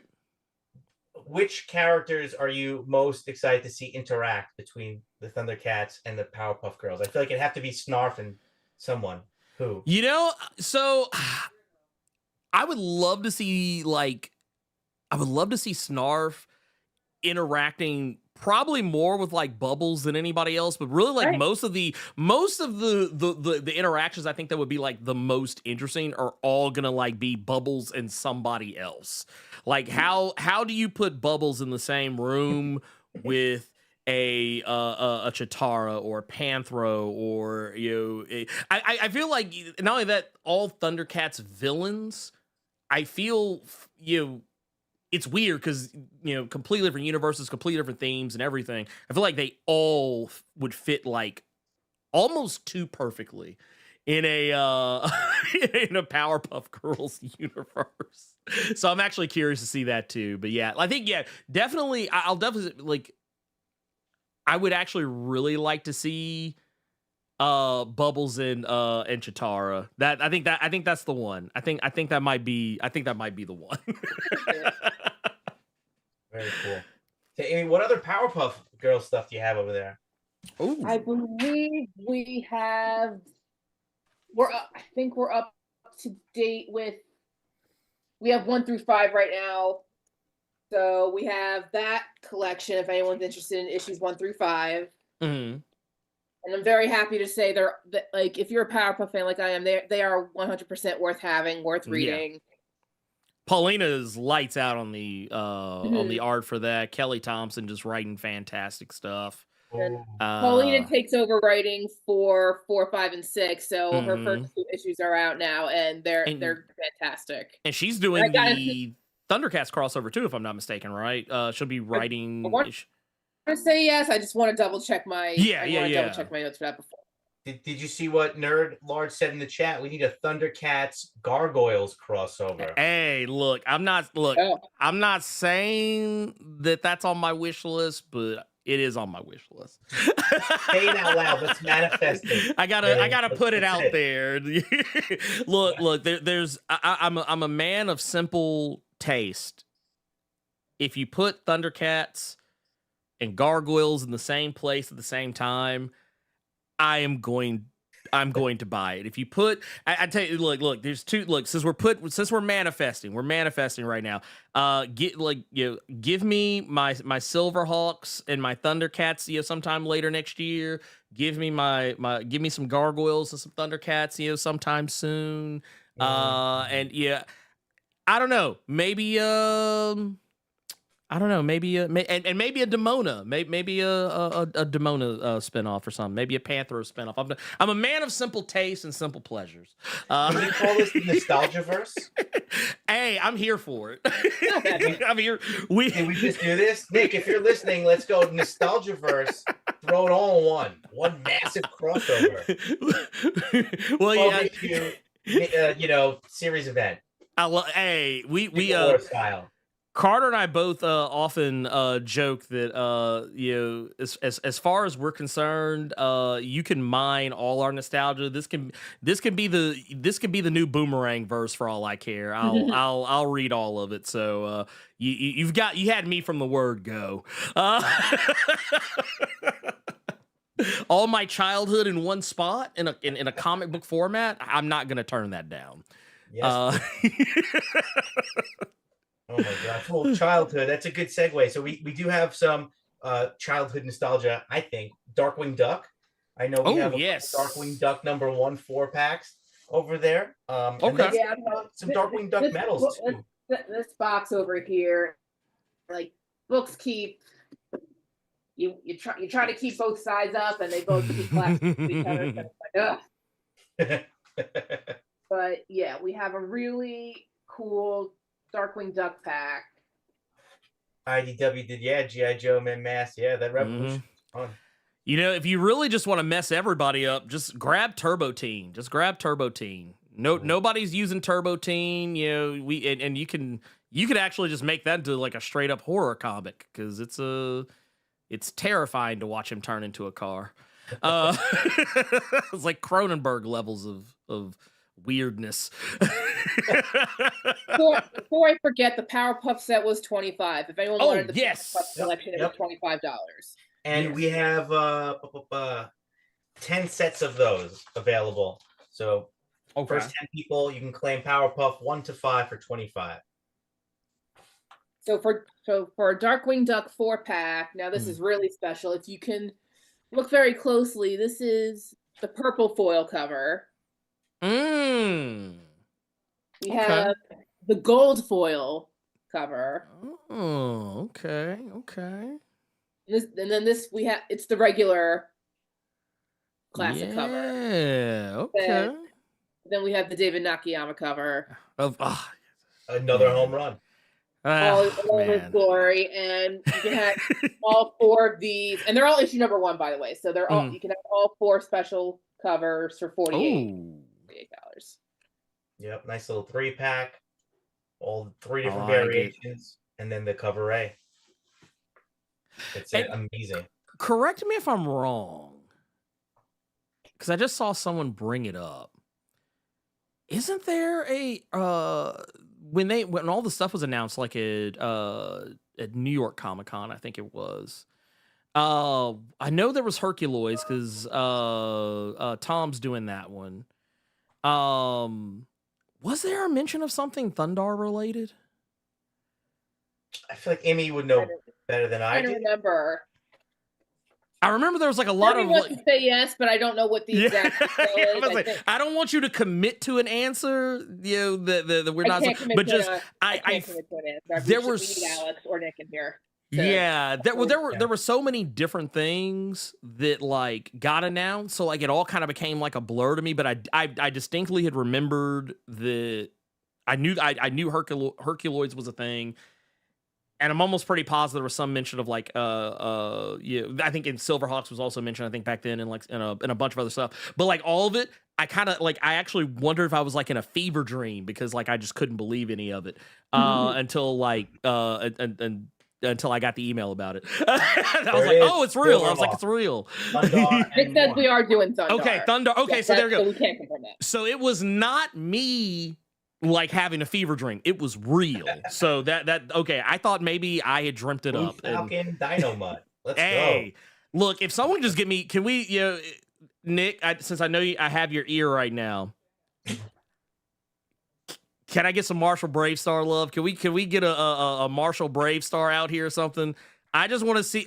Look, eyes of the hawk, speed of the puma, strength of the bear. I'm just putting it out there. I don't know if we could make it happen, but if it could happen, I would not be mad at you. It was you wishing it with the Jedi mind trick. That's what it was. See, this is why I say y'all have to manifest. You have to manifest. That's You it. manifest, That's it. you get what you ask for.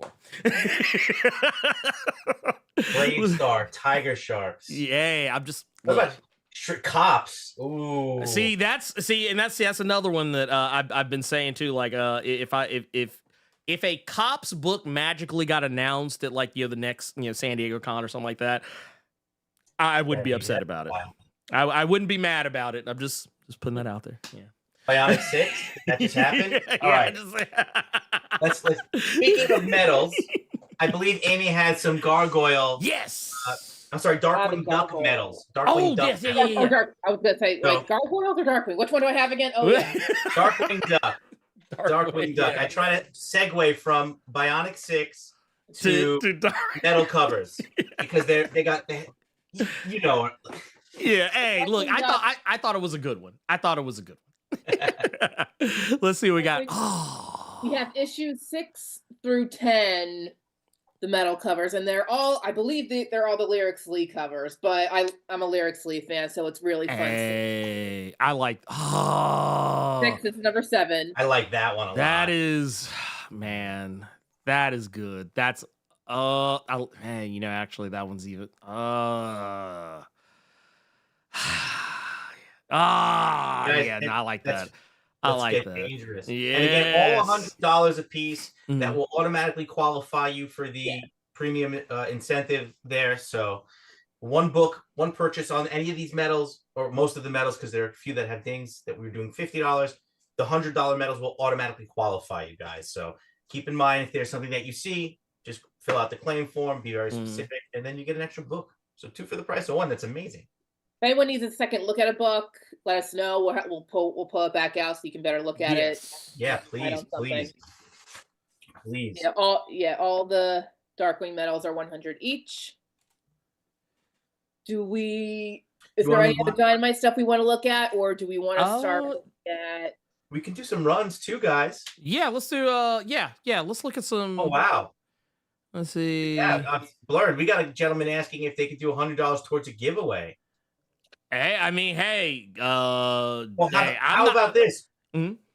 Why don't you want to do a medal? Yes. Yeah, I'm about to say. Yeah. What do you want to? Here, I'll put this up. Yeah, I guess. Yeah, do that. We'll do that. 100. We'll put it towards Wow. you. If like I said, I'm down. You pick it. Your channel, I'm down. You pick it.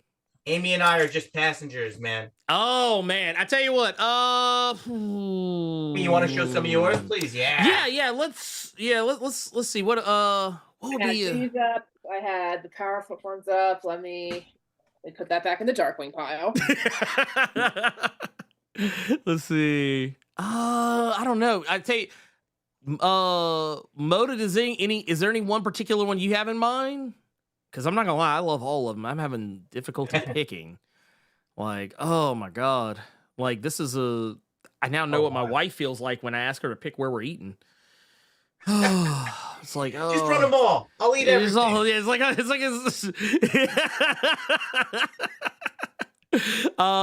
Let's see here. Man, I'm not gonna lie. I almost kind of want that. I tell you what, yeah. So, because I saw some people bringing it up earlier. I think I saw some people bringing it up earlier. I have one more medal to show off. Do you like Night? Hey, Uh-oh. go ahead, go. All right, that settles it.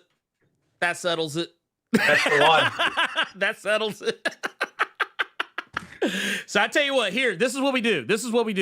And I'm actually gonna set this up because I'm smart and I know how to do things most days. So what we're gonna do is I think I still have it in here. Oh wow. Oh wait. Oh wow.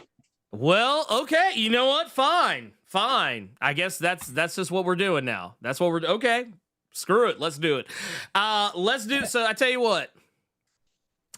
Since Gearless Mo is out here and just just making it rain, I tell you what. So here's what we'll do. Let's do How about we do a Negaduck? And let's do a. I think I want to. What do y'all think? Terminator? Do y'all think Terminator or? I don't know. That's a tough one. You know what? Yeah. Ooh. That's a tough one. Which I tell you what. You know what? Let's see. Wait. I'm seeing people. Wait. Y'all tell me. Y'all put some suggestions in the chat. How about that? Yeah. I think I see Screwface and Monumental. Y'all kind of give me some ideas here, cause let me just make sure now. Hold on here. This things can get crazy. Crazy. So somebody sent the Vampy, right? Okay. Because I love that cover, by the way. Well, it was one of the books that had a little bit of a ding, so it was $50, right? Mm-hmm. Okay, so that one was $50. Now hold on. There's more. Right. This one, the same thing. My number 4, unfortunately, had a little bit of a tiny ding as well. So if you wanted to split that and have 2 giveaways, you could do that. I'm just trying to give you guys options. Okay. That's what we want to do from Dynamite.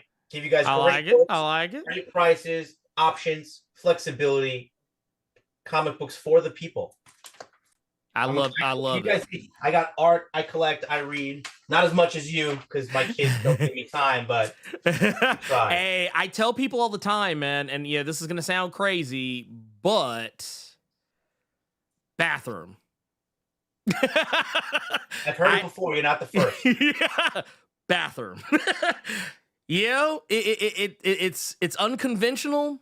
However, I do have bathroom books. I have books that I exclusively read in the bathroom because it's the only place I'll get to read them. So I will always put that out there. So what I will say is, let's see. I'm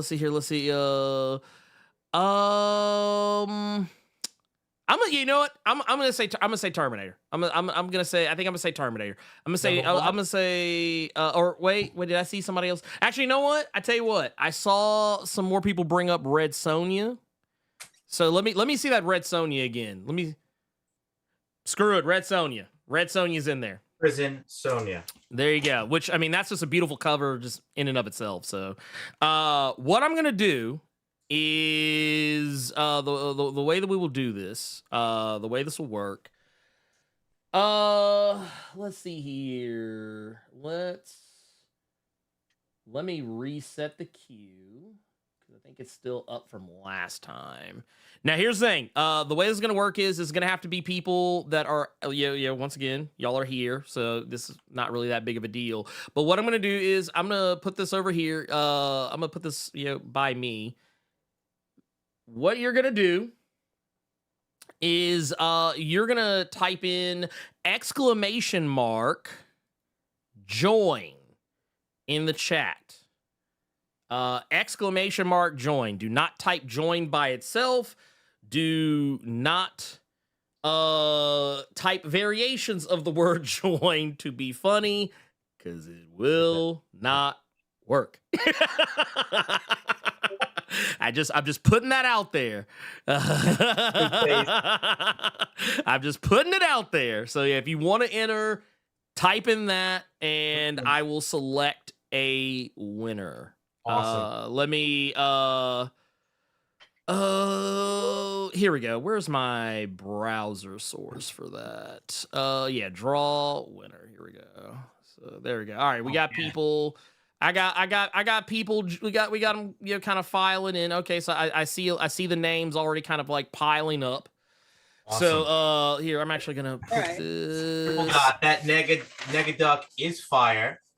Yes, he does have Chitaras on deck, guys. We have a lot of amazing books, man. Yeah, like I said, we're gonna get fire. So yeah.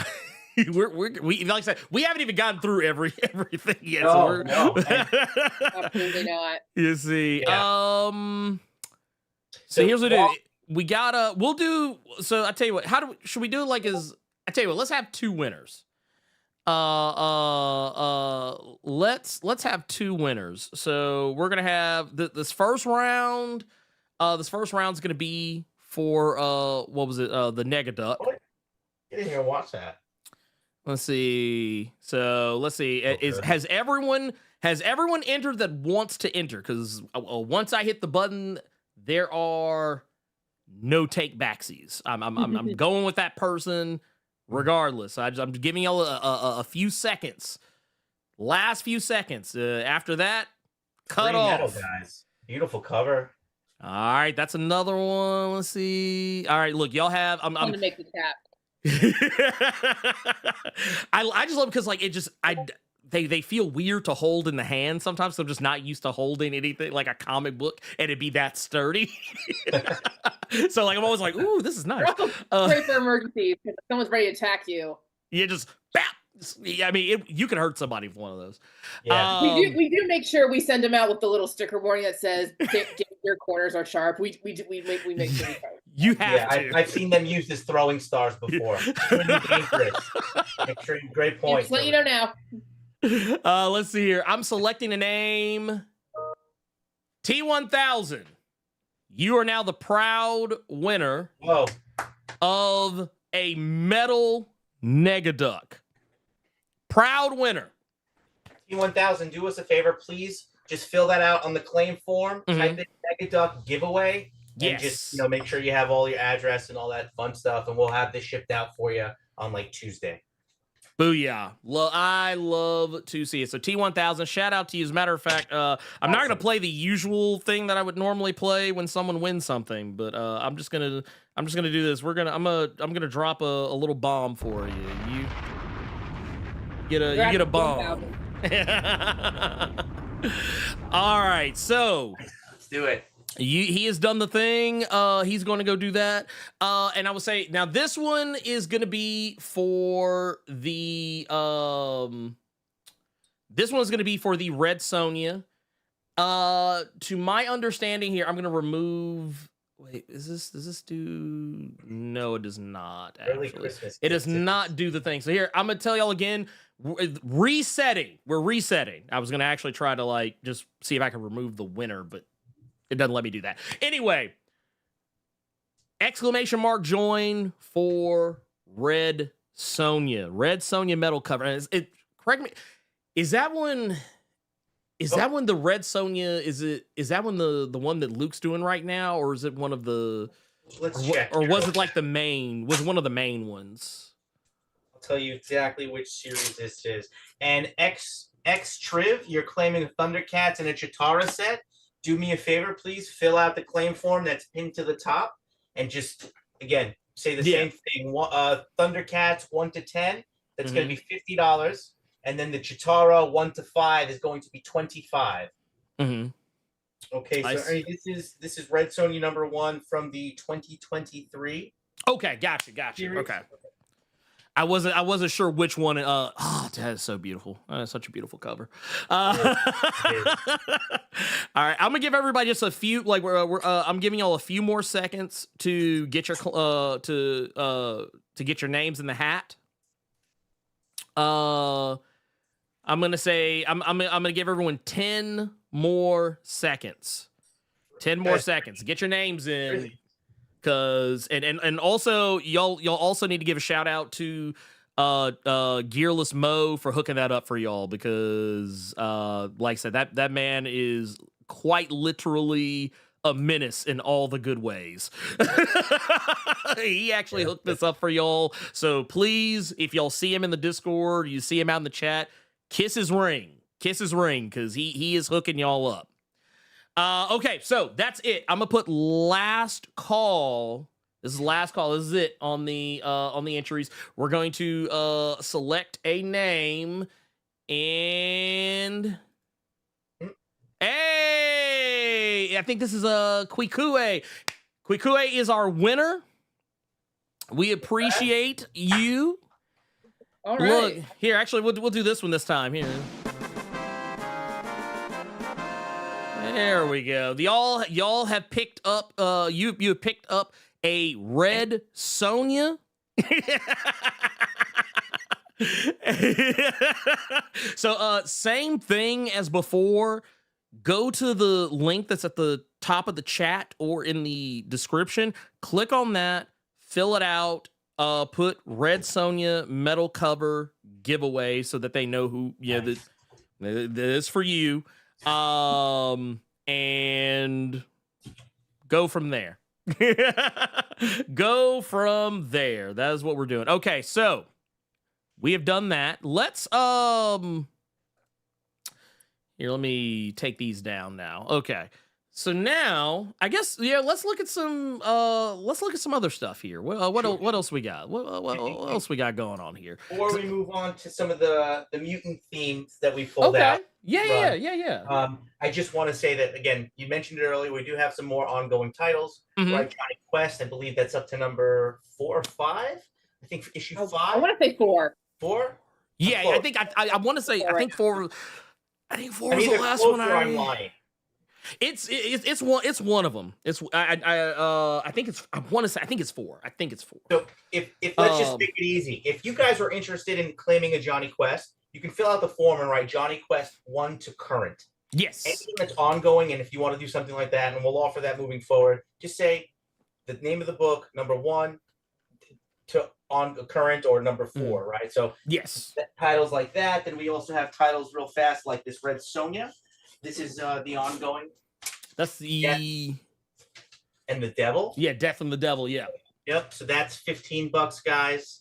Right. That's issue number 3. So we have all of that stuff. If you're interested, please don't hesitate. If there's something that we're forgetting to mention, but we have Disney titles that completed.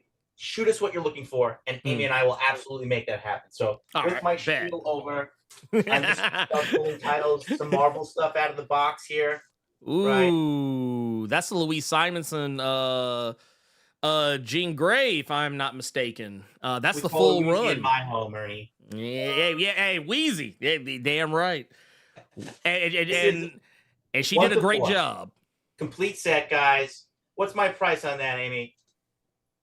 1 through 4 is 15 for Jean Grey. $15. There it is. Oh, booyah. Complete dude. And y'all have heard me gush about that series, so you know it's heat. Go, like I said, that's an easy dub right there. Let's see. And if there's anything you guys want to claim, please just fire away. I'm gonna roll through some of these. Yeah. A little bit faster than we were doing before. So this guy's all complete. Again, Legion of X, 1 to 10, right?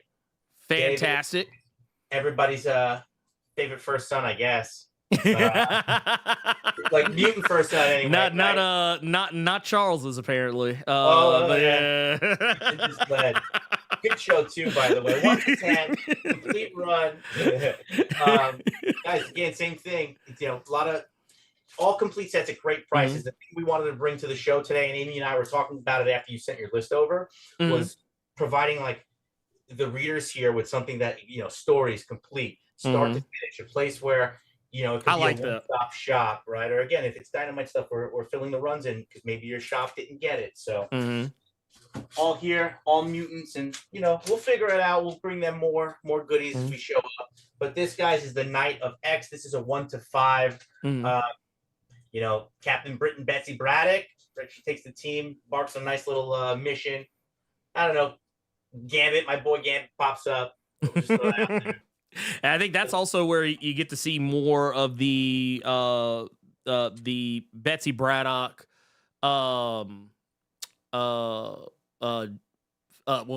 technically not Phoenix anymore, but Prestige. Or no, she's Ascani now. That's her name now. She changed names more than Old Dirty Bastard. But yeah, Betsy Braddock and Ascani relationship builds up in that series. And also, I think that also getting into otherworld shenanigans. Morgan Le Fay, I think, or no, she's after that. But yeah, point matter is otherworld shenanigans. I'm gonna say you've probably read everything we're showing here. Andy, what do we have on this set? Knights of X. Knights of X is $15. Boom. Knights of X is 15. All right. Then we're gonna move on to some New Mutants Lethal Legion. Oh. Another 1 to 5 set. Another 1 to 5. Oh man, Gearless. This dude, you are a mad lad, sir. What? Oh my goodness. Gearless. You are a Wild today. madman. What are you doing? Oh my goodness. New Mutants, Lethal Legion, 1 through 5. What do we have this at today, Amy? Also 15. 15 Awesome, bucks, guys. awesome. Great deals. Again, a little bit less than cover price. Have a blast. And, pick out whatever. Are we going to do a metal? You want to do a couple different things? You tell me what you guys want to see. And, you forgot about these. Oh, wait, what we got? Oh, yeah. You know what? I tell you what. Let's do I tell you what, since we're doing another one, let's make it a Thundercats one. Let's make it a... What we got? Let's make it a Thundercats. Let's see. You know what? Booyah. Right there. Right there. That is, look, that's the one. Say, I'm putting it back up, y'all. Like I said, we're going to do... Type in !joined. If you typed it in before I just said that, you're going to have to do it all over again, because this is for a completely different set of things. Let's see here. What we got? All right, yep, they're filing up. They're filing in. Go ahead, get them in there. Don't forget to make your purchases. If we got this many Thundercats fans, I hope you're reading. Mm-hmm. Right, we got 1 to 10 sets coming out. Issue 10 hits the stands this week, so it's the pre-order for the 10, and it's only $50, guys. And I think Thundercats Apex is just in a couple. Was it 2 or 3 more weeks? Coming up here. We just literally. Some of y'all were actually here for. We literally just spoke to Ed Brisson. Who's going to be writing that, plus writing the upcoming Silverhawk. So, like I said, you guys know that we fucks with Ed Brisson heavy. So just you might want to go ask your hookup at the counter. I know some of y'all might even be in your LCS right now. Y'all might want to go and hook that up. Yeah, like I said, I knew it was like right around the corner. So yeah, y'all need to get on that. It's like literally literally just under a couple of weeks. Good Lord, time is flying by. So here, let's do it. Almost over. We are gonna go ahead and call it. I'm gonna select a name. Everybody, I hope you got your names in there.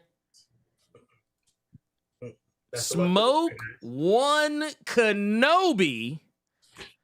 All right, hey, where's Smoke One Kenobi at? Where you at, pimp? You just won a Thundercats. You just won a Thundercats metal cover. Hey, he's like, love to see it here. Nice. There we go. So hey, that's it. Hey, y'all. Oh my God, dude, y'all are actually cleaning up out here as far as I'm concerned. I'm slick jelly. So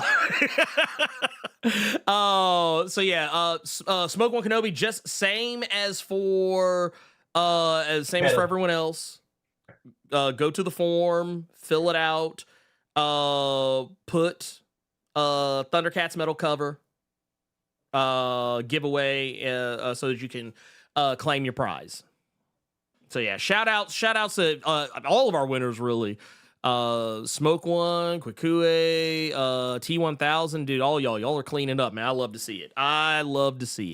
Wow. And I guess while we're here, let's go ahead and keep the party going. Sure. Let's see. Oh man, right there. Miss Marvel, the New Mutant.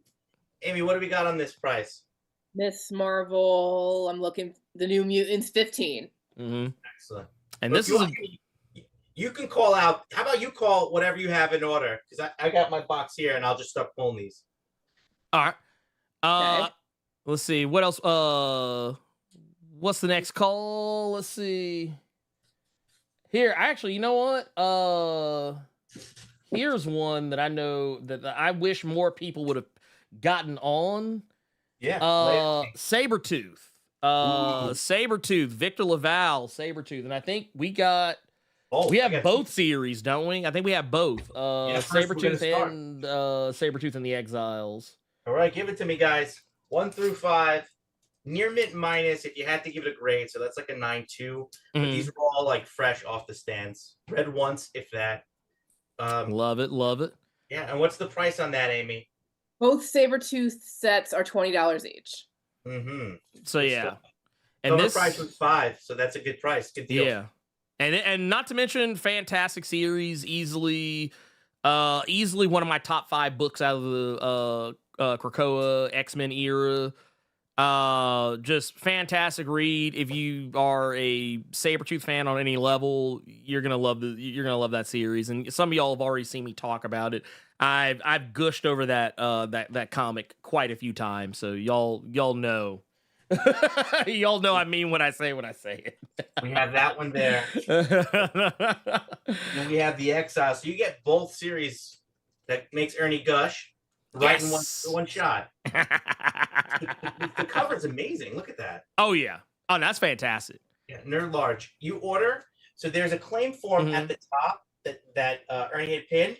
You claim on that form, write all your information, and in the bottom it'll say the details.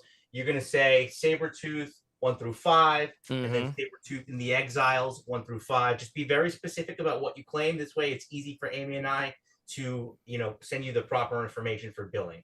But yeah, so that is how you claim. It's pinned to the top. Please ask away, and if the books go back down into the box, it's just for the sake of organization. Yes. Make a request, guys. If you see something, say something. Anything that Amy has or that I have, we'll be happy to show you again too, and that includes on the rewatch. So. And then I guess you know what? This is one that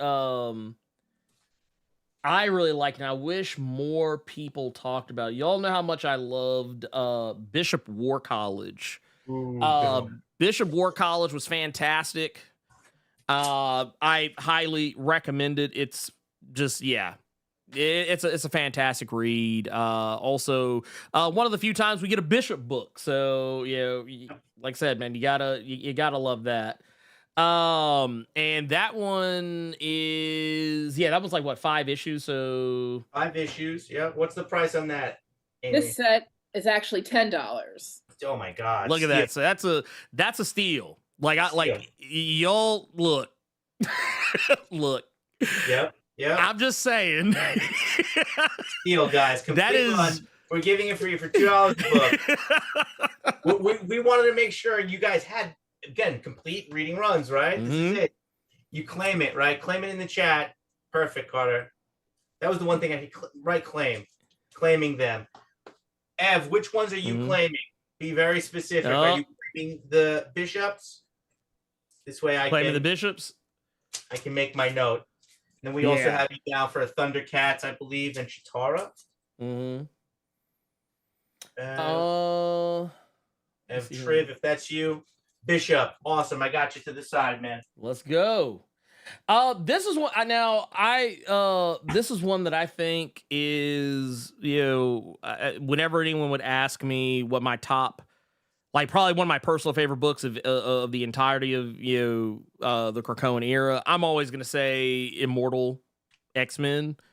I'm gonna say it every time. Immortal X-Men, X-Men Red, those were like some of my favorite things. We got Immortal X-Men. That's Kieran Gillen literally writing his actual ass off. He has no ass anymore because of it. It is literally gone. Wrote it completely off his body. it is here. It's gone. It is in Jeff's hands right now. You see how thin that is? You see how thin that is? So yes, you do yourself a favor.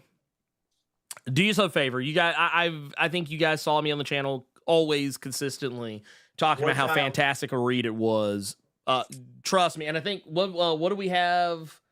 I'm sorry, War Child. We only have one of each here, so this is first come, first serve on any of the Marvel sets, any of this X-Men stuff. So this goes to X Triv. So, but if there's anything else you see, please first come, first serve. Right. And I think if there's anything that comes in first that we might miss, Ernie will be the moderator for that, please. Yeah. And then And how much were we doing for that's like 8, so that's all 18 issues of the series. 45. 45, which that's a steal too, just because I mean, yeah, you're talking about 18 comics that to my recollection were all like priced like, was it $4 or $5? Yeah, okay. So yeah, that's a great deal on that. Yeah, that's a great $5 deal on that. insane. I remember $4. Okay, but still, okay. I was about to say I don't knew do it was the math. Yeah, I knew it was like I knew it was somewhere in there. I just remember that my my pocket was always hurting every time that I let them stack up on me. But go, guys. but just so you know, that would be an easy $70-some. Yep. Just off rip. Oh my god. Gearless, what are you doing? Oh, Gearless, what are you doing? Oh, Gearless just sent in another. So Oh wow. Okay. You want to show some stuff you got on that side, Amy? I got the Powerpuffs. I got the Dark Wings. Mhm. Let me show off the other ones. I have the Chitara. Oh, okay. Oh, okay. All right, let's. Oh man, it's a tough one. It's a tough one. Oh, I just made it tougher. It's getting tougher with the. Oh man. Okay, look. All right, y'all tell me. I see someone already putting in saying make theirs Chitara. Like I said, somebody else throw me some ideas out here. Throw me some, like I said, I'm letting you the people determine. And I'll be back in 1 second. Oh, yeah. Jeff has the gargoyles though. Oh, yeah, the let's say. gargoyles. Yeah, we haven't done that one either, have we?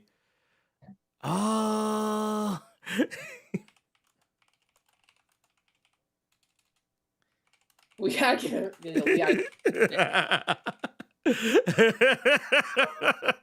Let's see here. Okay. We're definitely seeing some Chitaras, but some people need to see them again. That's fine. Yeah. Let's see. Okay. Number 1, 2, Ooh, yeah. That's an.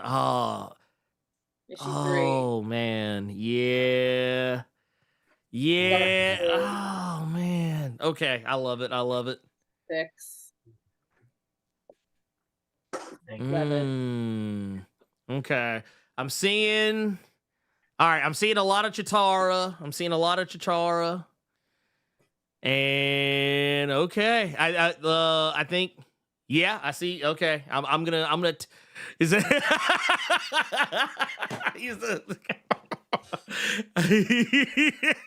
all right, let's go Chitara. Let's go Chitara, and let's see. I'm gonna pull it up here. Y'all know what to do. Yeah, I'm gonna just put that right there. Y'all know precisely what to do. Okay, while we have that Chitara up, Yeah. I'm gonna flash some more sets. Ooh, yes. Right? So Immoral X-Men 1, 2, and 3. Mm-hmm. Let me make sure. I think don't we have the Nightcrawlers and the Storm of the Brotherhood, right? Mm-hmm. We do. So that's like all those are basically all the core, I think, and I think all for a pretty damn good price. I think was it I think the Storm is 10. Yep.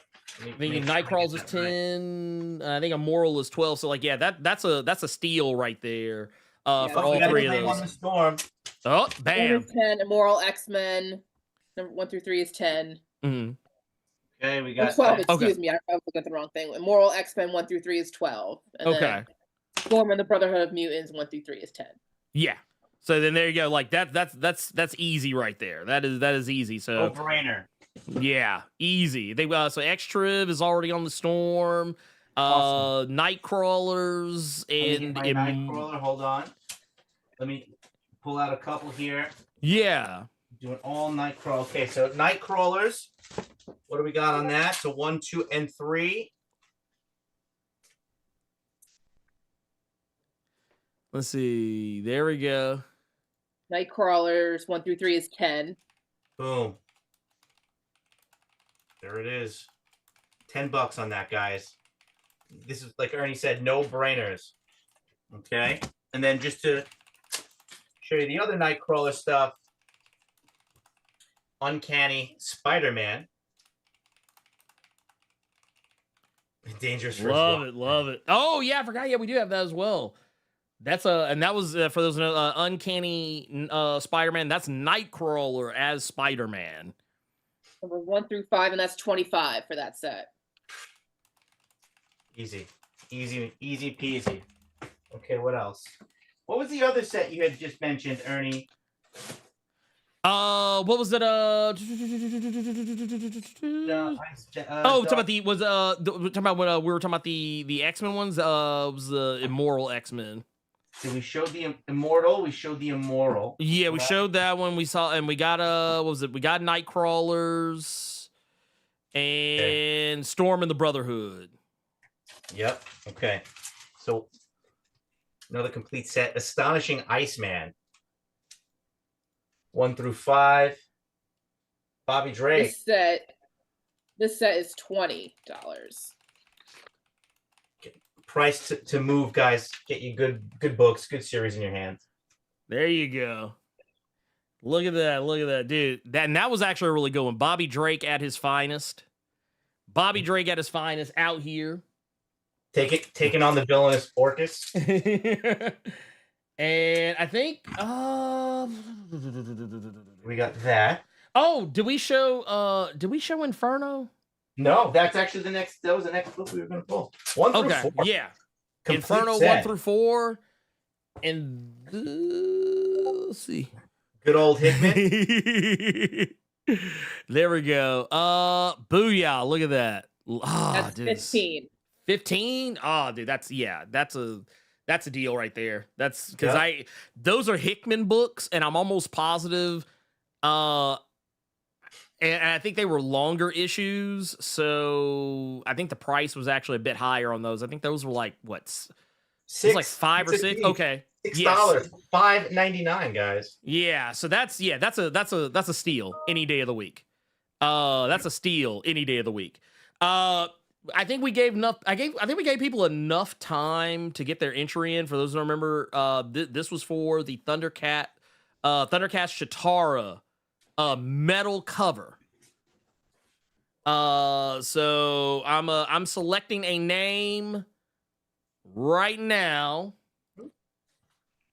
Oh, T1000. Oh wow. T1000 wins again, dude. Wait, what was the first Skynet? one? It's Skynet. I'm blaming Skynet. Skynet is taking over. It's a see, you know what? I'm not gonna lie, T1000, ever since you've been a member of our community, I kept telling people you are a menace. They need to watch out because you are on the hunt for John Connor and you are not playing, and apparently you're on the hunt for these comics too. So shout out to you. Wait. Oh, that's good. Oh. That's good. This is truly the rise of the machines, y'all. Here, I gotta. Where's Savage? All right. Oh my so god. let's see. All right. So let's do. Let's see here. Now, Dead X-Men. That's what we had in the hands. Dead X-Men 1 through 4. Oh, 15. So that's 15. Yeah. Okay, so 15. So that's okay. And that is, and basically, Dead X-Men was pretty much like a companion.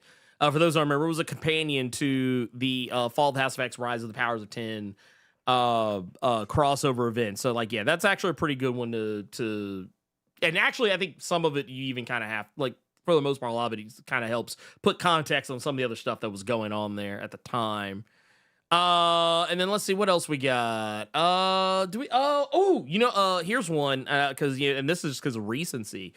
Because I know, one of the big things was that the upcoming Fantastic Four movie is going to be taking some nods from a very popular story arc, which was Fantastic Four Life Story, which I think was like a 6-issue run. And right, look at that, all that right there. Look at, and the story is great. It's fantastic. Pun intended. So I do highly recommend if you those look like they are in fantastic. Once again, pun once again intended. Fantastic condition. Fantastic Four Life Story number 1 through 6. And how much are let's see, how much are we doing for those? High grade. Fantastic Four 1 through 6 is 25. Keep in mind, number 6 is a variant. Ooh. Okay. We got some variants out here. All right. And again, higher grade. So I graded this set. I thought they were about a 9.4 near mid. So Okay. I'm not professional. I stayed at a Holiday Inn Express last night. That's just my opinion. It is a crispy book. So there you go, guys. That set. And you said it was 35. Fantastic Four is 25. 25. Oh my God! See, that's a giveaway price, guys. Love it. I freaking love it. Yep. So you want to claim Fantastic Four 1 through 6, with number 6 being a variant. Nice book. Love it. Actually, I didn't even realize that was a variant. I was like, I've never seen that cover before. Wait a minute. And this is the only kind of outcast. Excuse me. It's because we're missing number 4. But X-Men 97 1 through 3. This was a 4-piece miniseries. So I just want to pull that one up real quick. Oh yeah. That one, yeah. And matter of fact, that's once again, just if you enjoyed the X-Men 97 animated series, if you enjoyed it on any level, yeah, those actually fill in a lot of gaps on that show. Also, just a really good companion series to it. So yeah, highly recommend if you have not done so already. This set is 20, by the way. We got that. Okay, we have some Deadpool. Oh, and you know what? You were talking about this before. Oh yeah. It's not Deadpool. It's reading title, but it's just right in front of it. Yeah. There was your other Betsy Braddock. That was the one. Yeah. This is the one where she fights Morgan. Right. That's the one. Yeah. With Morgan Le Fay. Yeah. So yeah, that's and that's where you get the lion's share of the Captain Britain, Ascani relationship stuff too. So yeah, if you're a fan of Betsy Braddock on any level, a fan of Ascani on any level, then yeah, you definitely need to be checking that out. That set is 15. 15? Yep. Love to see it. And then what was the we have a Magneto one too, don't we? Yep, we do. No. Magneto. Where'd he go? Got some Magneto, some Wolverine stuff. Children of the Vault as well. That was a good one. Oh, right. Yeah. Children of the Vault. Yep. Oh, man. Boom. Magneto set is 15. 15 bucks on that. Yeah, I like that. 15 bucks. Yep. We'll cover $5 a piece. So you're saving. You get 4 for the price of 3, guys. Yeah. Well, and that one too is a really cool one, just because that's a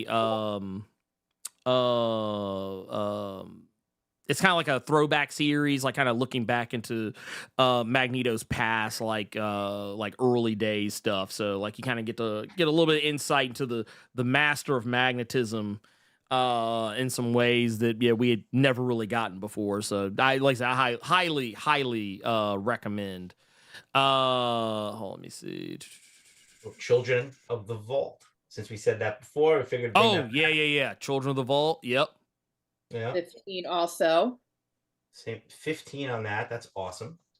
All right. And that's a little homage, right? I feel like that's that one. Spider-Man cover. Yeah. It's kind of like kind of a throw. Yeah, it's kind of like a little throwback. Maybe just the angle, but Yeah, it's the angle of it.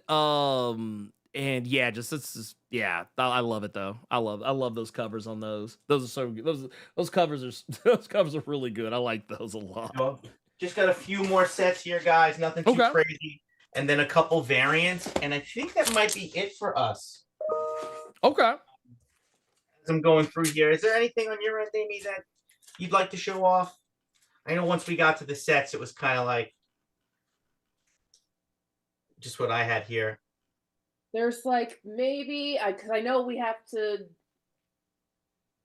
We only got a little bit of time left. There's only a couple more minutes. There is a couple really nice X-Men commission cover art. Oh my gosh! Let's go. Let's show it. Yeah, dude, show me that. Let's go. All right. Now it's Doctor Strange #1, but the cover is Weapon X. Oh, I like that. Joe Del Beato, Mariano. I like that. Double check in like what the notes are. Okay, so yeah. Mariano sees that this covers 75. That's a good one. I like that. I like it. And I think, and looking at the notes again, all the commission cover art, all the original art here is 75 each. For any Deadpool and Wolverine fans, we have this cover by Tracy Medina. Oh, I love that. That's awesome. That is awesome. It's been available. Which do I think would do really good? Ooh, this is a really okay. Power Man, Iron Fist, but Storm on the cover. Oh, I like that. I like that one. I like that. That's available. I had to pick at least one more. Let's show up Rogue. Oh, I like that. This one is Tony Scott, the artist. Okay, and Rogue, Tony Scott is same thing, 75. We usually retail them for like $129.99 to like $150-ish. So we were kind of offering a nice little deal here for you guys. And if you were gonna go get something sketched out or any of this stuff done at a Comic-Con, or it's going to be double that price, right? Oh, no, 100%. Get there, the cost of ticket. Oh, 100%. However much the artist charges. So trying to bring you guys again some characters, everything out there for you. Oh wow, let's have fun. Nick's saying let's have fun. The Rogue right now at 63 for 1963. Let's do it. Oh, okay. Wait a minute. All right. So Rogue is now $63. Oh my god! Also, I got another one here too from Nick. It says, "Let's do something. Does anyone want 5 random Dynamite comics for 10?"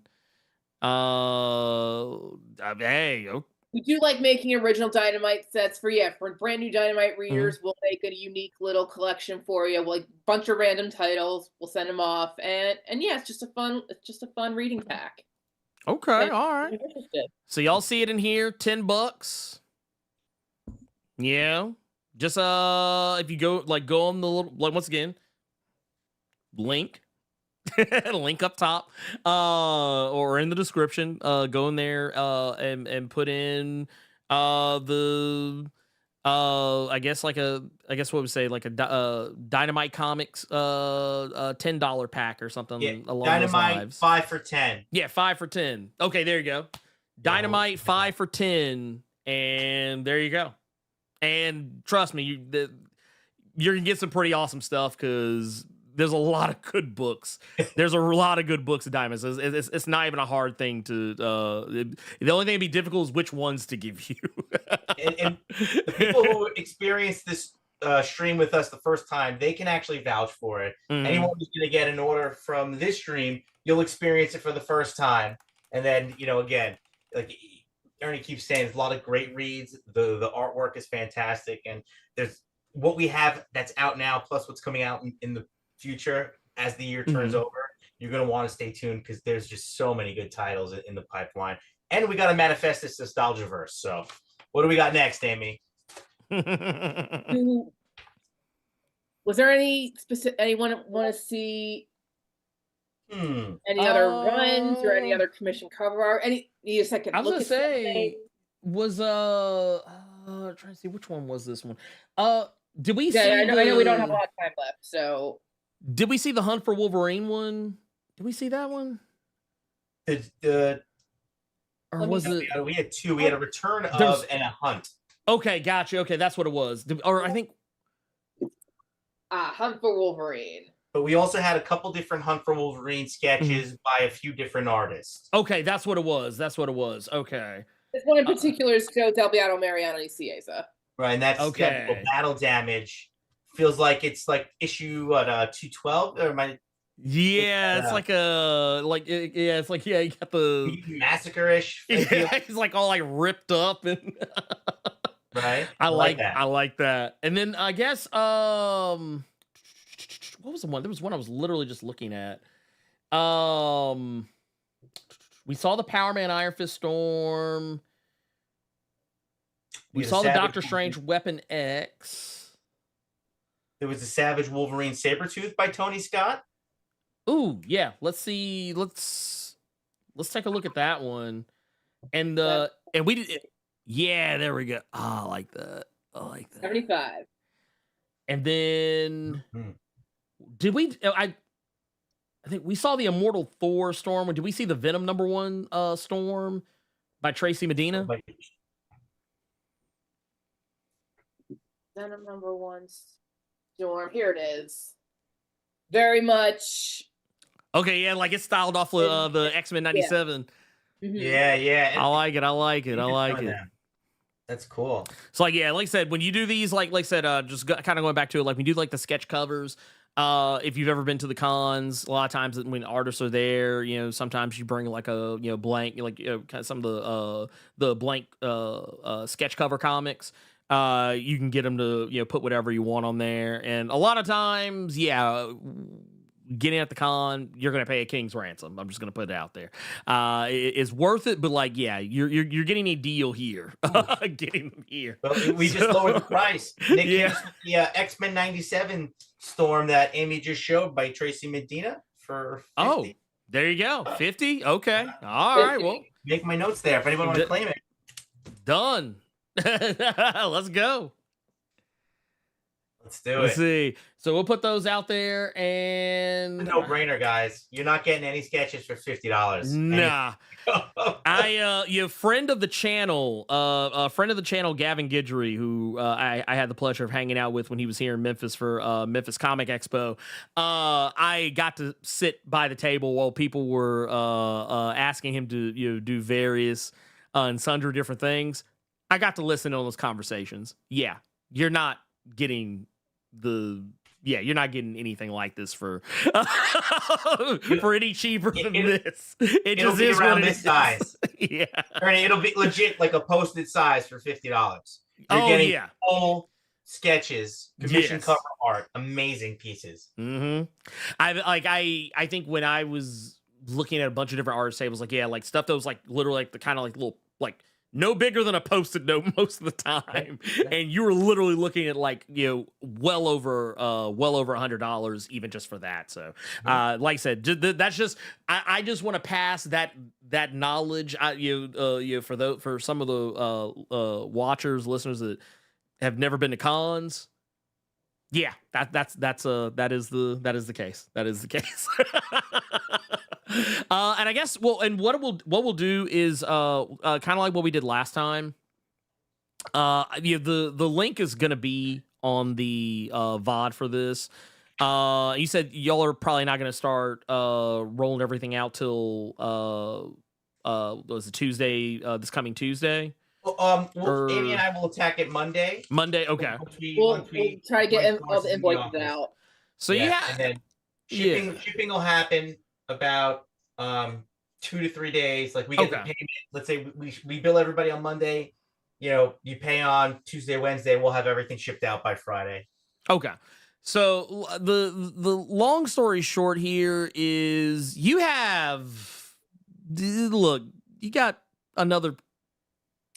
under 48 hours. I'll just put it like that. I'm gonna be generous here. You have under 48 hours. I would say be as fast as humanly possible. There's something that you saw. I know there's gonna be some people that are come back and watch the VOD later. Come back, take a look, see if there's anything that you want to check out. Yeah, get the form in. And like I said, but I would say do not wait until Monday. make their job easier. make their job the claim, easier. guys. If there's something that we weren't specific on with the quantity, and maybe they were gone, make the claim, and Amy and I will try to make it happen for you. Like I said, we have limited quantities of certain sets and certain metals because they are exclusive, and we don't do like the Marvel stuff. We had purchased the collection, and that's why we're bringing it to you. But anything Dynamite, again, shoot in the dark. If you're like, guys, do you have Vampirella 666 to 672? I need it. My LCS set can get it. Just write it. Anything Dynamite related, please let us know. Anything you're looking for, and also go to the website, Dynamite Entertainment, Dynamic Forces, all that fun stuff, guys. And I got to just drop this. And this is all I got. You got to check out the experience. Monday through Friday, my favorite show, arguably, is Friday Night Nick's art show. But every day of the week, there's something on the channel for people that love collecting comics, just talking about comics, much like yourself. And this channel is just a group for us, outcasts, I guess, who now run the world, to hang out and talk about this stuff and share what we love, right? And we all have different tastes and different flavors. So, it's there's an actual pop-up show today. Oh, 5 o'clock. See that? That's amazing. Oh, see, boom. Yeah, look and right there. Look, I'm gonna tell you guys something. You see it, I wear it. It's a part of it, and hearing with what Ernie he talks about so passionately. This is, you see it. It's all around us, right? So he wants to do a giveaway on Nick. You pick the giveaway then. What do you want to see? We got another one. Nick wants to do a giveaway on him. Oh, so we can wrap up with the giveaway. I mean, hey, another metal book. Let's go. Another. Show off the gargoyles. People wanted to see the gargoyles. Yeah, there it is. Amy, is there anything you want to add into? Because I know, look, you've been working with these guys, Dynamite, Dynamic Forces, longer than I have. So I tend to lean on you guys for some things that I miss. So please. I tell you what, add in, it's just really grateful that people tune in, and we love hearing what they like, what they want to see more of. So hopefully whoever ordered something, they filled in their forms and they sent them out. And again, please just use the form if you want to ask questions of what's here, where else you can check our stuff out, because we love getting people to check out dynamite.com and the experience. And like anything we have, we love spreading the word about great books. There you go. So, well, I think we got our. I think because let me roll with number 1, right? Yeah, it's number 1. Number 1. All right. That's your choice, Amy. Yeah. Okay. All right. Well, there we go. So let's do it. Tell you what, this is what we'll do just to make it more simple. I think we can actually still use the same list as before. We're just going to draw a new winner. So everybody, if you have not done so already, get it in there. ! Join, hit it. and then like I said, we'll pick one here. I'm gonna give y'all just a few more seconds to get your names in there. I think pretty much everyone who already kind of put in before is already still in there. But I will say that this is gonna be the one. Whoever gets this. I was about to say T1000, you already beat me to it. I was about to say if T1000 gets it, Skynet is real and we are re-rolling. Judgment Day is happening. Yeah. Don't go outside. I'll put it like this: if you put your thumb up, if the mushroom cloud is bigger than your thumb, just don't even run. You'll If die it tired. looks like this, yeah. just sit back down in your chair and hang out for the rest of the show. All right. So here we're gonna select the name. Wait, I still see some people joining. All right, I'm gonna give y'all 5 more seconds. All right. That to her. 5, 4, 3, 2, 1. John Battle. Let's John, go, are you John. still here? John Battle, are you still in the building? Oh, yes he is. All right, John Battle, you know, Right. we got Yes, you. Just like T1000 and the other winners, make sure you go to the link that is pinned at the top of the chat or in the description. Make sure you go there, click that the claim link, go to the website, fill out the form, and put Gargoyles metal cover giveaway, and you'll be able to get your cover. So, like I said, hey, first off, shout out to Nick for hooking that up. So and that's just wild to me. I think we had how many is that now? That was 4. That was like what 4? Yeah, 5, or was it 5? 4 or 5 different giveaways, I think. So shout out to both Nick Barucci for hooking up that last one, and shout out to to Gearless Mo in the community for hooking up the others. So I just want to say thank y'all so much. And thank you, both, Amy, Jeff, thank y'all for hanging out with me and doing this. And like I said, we'll have to do it again. Like I said, because I always think these are really cool, because it's also, I think it's a really cool thing just for people to be able to get their hands on comics that, for whatever reason, whether it's because you don't have an LCS or you don't get to go to cons or you don't get to get your hands on some of these comics, these variant covers and different types of things. So I like it. I think it's awesome. And I guess we'll have to set a date. We'll have to set a date for the next one. Absolutely. And we'll just go from there. But thank y'all so much for hanging out with me. Thank you so much for having us. It means a lot. Anytime. And just for those who don't know too, there is in the and I don't know if it'll be this way for everybody, but the title of the stream, you should actually see the Dynamite YouTube channel linked. So all you have to do is click on that, go show some love, go hit the subscribe button, tap that notification. Same shit I tell y'all, tap that notification bell so that way you don't miss stuff. You can catch those pop-ups and any of the, because they also have the interviews and stuff on there too, chats with creative teams and showing off all the amazing stuff that's going on. Make sure you go over there, go show some love, because I promise you, I think there's a book at Dynamite for just about anybody, probably more so than most people. So go do that, go check it out, and thank y'all so much again. And like I said, we'll see y'all. I will see you guys back next time we do this. Absolutely. Thank you again. Thank you, everybody. Have a wonderful, wonderful day. Thank you. All right. Be well, Annie. You too. Y'all take care. All right.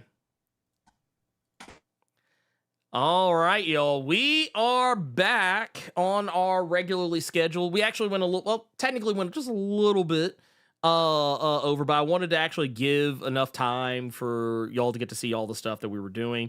Carter, I think, is already in the... Is he already in the one thing? I think he is already in the one thing, so we're just going to do that. I'm back. There we go. Carter. All right. Here, let me turn mine on so you can see that. There you go. Bam. Look. Carter is back. All right, man. Carter, did you get to get in on any of the shenanigans? I almost jumped at that Immortal X-Men. I came very close. Man, And you might have time. Gargoyles cover, and then I saw the comment. I don't remember who put it in the chat, but they were saying that I can literally hear Keith David screaming. Oh yeah. Oh man. Yeah. I'm still wrestling with that one. I'm not gonna hold you. There were several moments where I wanted to put exclamation point join real quick just to be an ass. Just to be an Oh ass. yeah. But then when I saw that T-1000 was winning, I'm like, well, damn, maybe I should hit exclamation point join. Well, I think I realized what I could have done differently, and I'll do it differently next time. Instead of having everyone just repeat putting their stuff in, I actually can just continue it. I didn't realize it till like the last one though, but still, hey, it is what it is. But that said, you know what I actually just thought about? I do, somebody brought up something earlier, and we kind of talked about it for a little bit. It is something I kind of want to take a deeper look into. I don't know if I'll do it as a video or if I might do it as a video. I don't know. We'll see. Maybe that could be a video. Might open up some conversations. But the whole Tom Brevoort thing, I actually kind of want to take a deeper dive into that. I actually might do a separate. I just didn't know if it would be a Saturday show or you'd make it a Thursday show, but that was very interesting. I pulled up some excerpts and stuff, so just so I could see it from the horse's mouth. That's why I asked you the question I asked you in regards to, is it just these writers being nervous or hesitant or just being spooked, so it's it's a little bit of all of the above, I think. Because when you said gentle, in my head I could see somebody going, well, this is my X book and I want it to sell well so I can do other X books, but I could see some, like, no disrespect to anyone who thinks like this. Yeah, no. But I could see one of y'all goofy asses thinking like, but who gonna read a book with Gentle on the team? I could see some of y'all doing it. Gentle ain't really gonna sell. How would you know? Because you haven't tried. You ain't tried. Well, it's funny because I say it all the time. Characters are popular because they get put in people's faces. And you just kind of have to know how to do it. If it's done right, it's fine. I personally, just me. You said when it's done right, it's great. When it's done wrong, it might still be great. Look at Brian Azzarello. Yeah, exactly. Well, and I personally feel like, here's the thing you have to take into consideration, I think, a lot of times. All right. People are given a chance to write something that is, for a lot of writers, a dream job. Yes. Like, I think a lot of writers in comics would be like, man, I'm getting an opportunity to write the X-Men. For a lot of people, the X-Men is like their comic. So it's like I said, it would be, for me, if someone came to me and said, hey, Blerd, we want you to write X-Men, I would be like, all right. Y'all know, this book gonna be, it ain't gonna be hardly no white people in this book. Y'all know that, right? When you said that earlier, before the Dynamite stuff got started, you were talking about how this was gonna be the most mad niggerish book, X book that you all have ever seen. Remember when I told you this week when I was reading all of the power fantasy that's out so far, and I told you I really enjoy the articles or the essays, excuse me, that Kieran Gillen is writing in the back of each issue. So when you said that, there was one of the essays that stuck out to me, and it was when he was talking about how the power fantasy came from his time on Immortal X-Men and the stuff that he wasn't able to do. But he also brought up his Young Avengers run. I enjoyed that Young Avengers run. That was my first. I'm gonna be honest, that was my first Young Avengers run that I've ever read. But he was talking about how he got to have some of the people, the characters in it that he wanted in it, but he didn't necessarily get to do everything that he wanted to do in that book. And because he wasn't able to do, and more so Marvel wouldn't let, I don't know if we can do that. I don't know if we can do that either. And all of that got turned into The Wicked and Divine. I knew it. You knew it. But I don't know what it was. It was something about reading it and just knowing full well that it was like, yeah, everything, the stuff that I couldn't really do with these characters in that book, it turned into this book. And I still cannot wait for that fucking compendium to come out. But that's what I hear with everything that you're saying right now, because I feel like, and this is just, let's say this is just for the sake of conversation, because you brought up Dream Job, and I feel like for Evel Young and the X book is a dream job, and I feel like she may have gotten the character she wanted. For the sake of conversation, let's say she did. Let's say she got every character she wanted in that book, but there were certain things that she wasn't necessarily able to do in that book like she really wanted. I would not be surprised if we have an Image book somewhere down the line from Evel Ewing with the chances and characters and interactions and storylines that she wasn't necessarily able to get to do in this X book. It would not surprise me. 100%. No, you're 100% correct. And that's the thing, that honestly, that is incredibly normal. Probably more than most people think, because a lot of times you're not going to be allowed to do the shit you want to do, and you're going to be like, okay, fine, I'm gonna put this idea in my back pocket. And I mean, and even let's take Marvel out of it. Let's not even bring Marvel or DC or like a publisher into it. Sometimes you'll do that shit with ideas.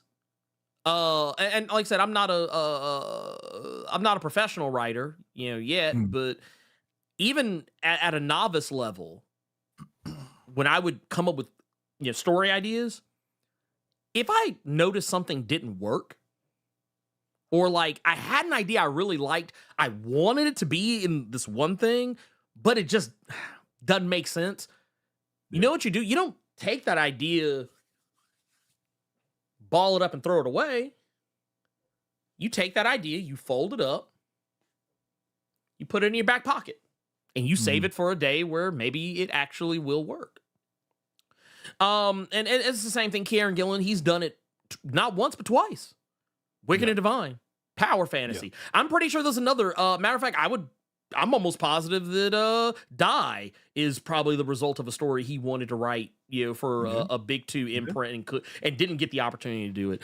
So yeah, but that's why I always say, if you told me that Chip Zdarsky is going to be writing the next X-Men series and he's going to put all his favorite characters in it, I'm not saying that Chip Zdarsky doesn't like any black or brown or Latino or Asian or indigenous or any spectrum of ethnicity or color. I'm not saying he doesn't have any favorite characters amongst any of those non-white groups. But don't be surprised that most of the characters he puts on are white. And it's because, I talked about that She Makes comics documentary. One of the things, and the Claremont's X-Men documentary, because they actually use this in both of them. But there's a segment where they talk about Storm and how there were a lot of white writers that Storm was their introduction to the X-Men. Because Storm, other than Jean Grey, Storm was the first, black woman on the team. And not only that, at a time where Jean Grey was specifically being written as kind of I'm not trying to be dismissive when I say this, but back in the day, Jean was not, back when I'm talking like early days, I'm talking about 60s X-Men, Stan Lee X-Men, Jean wasn't written particularly well. It wasn't until Chris Claremont got on board she started getting written better. So for a lot of young women readers, Storm was their first female X-Man. Yeah. And that was what a lot of the writers that were on those documentaries said. They were like, dude, she was so powerful. She was so cool. She was so regal. She was this. She was that. She was this, blah, blah, blah. And that was a lot of white people. So yeah, that's why you probably will see if there's someone that's white that's writing the book. Yeah, they're probably going to put Storm on because duh. Yeah.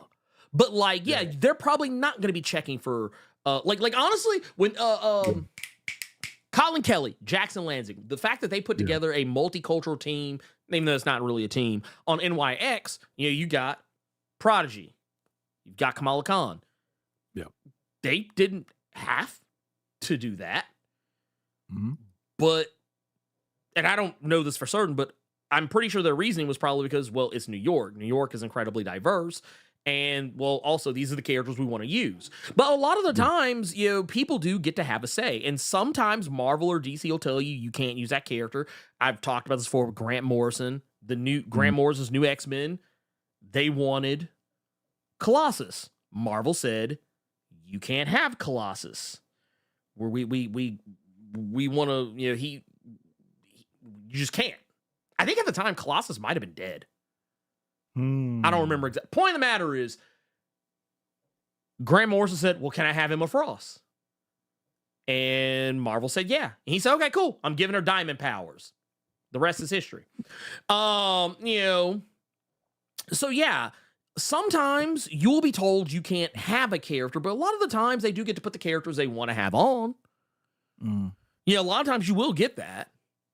But that's why I said, that's why I don't expect incredibly diverse teams from white writers. Not because I don't think not because I think they're racist, but because you're going to write your experience. And I'm sorry, I don't want to see some, non-black person, some non-indigenous person, some non-Latino person trying to write a character that they don't know how to write.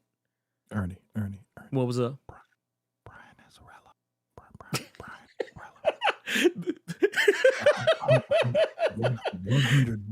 100 bullets is looking you dead in the motherfucking face. You hear me? He's like, I can write black people. Hey, let me. 100 bullets and Brian Azzarello and Cage are looking you dead in the motherfucking face right now. Do you hear me, man? Do you hear the words that are coming through your motherfucking headphones right now? Brian Azzarello is staring at you dead in the fucking face. Look, now you know what's really got me?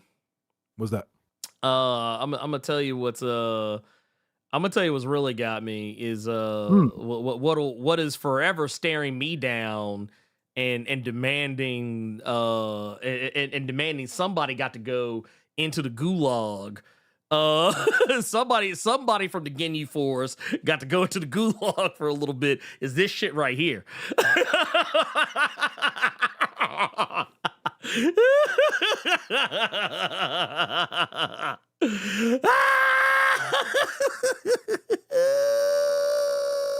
Let's go ahead and get my recommended out the way this week. Real quick, real fast. My recommended this week is to check out and look at and follow Nicholas Draper Ivy, because that man did something that I didn't actually think comic artists and comic creators were capable of.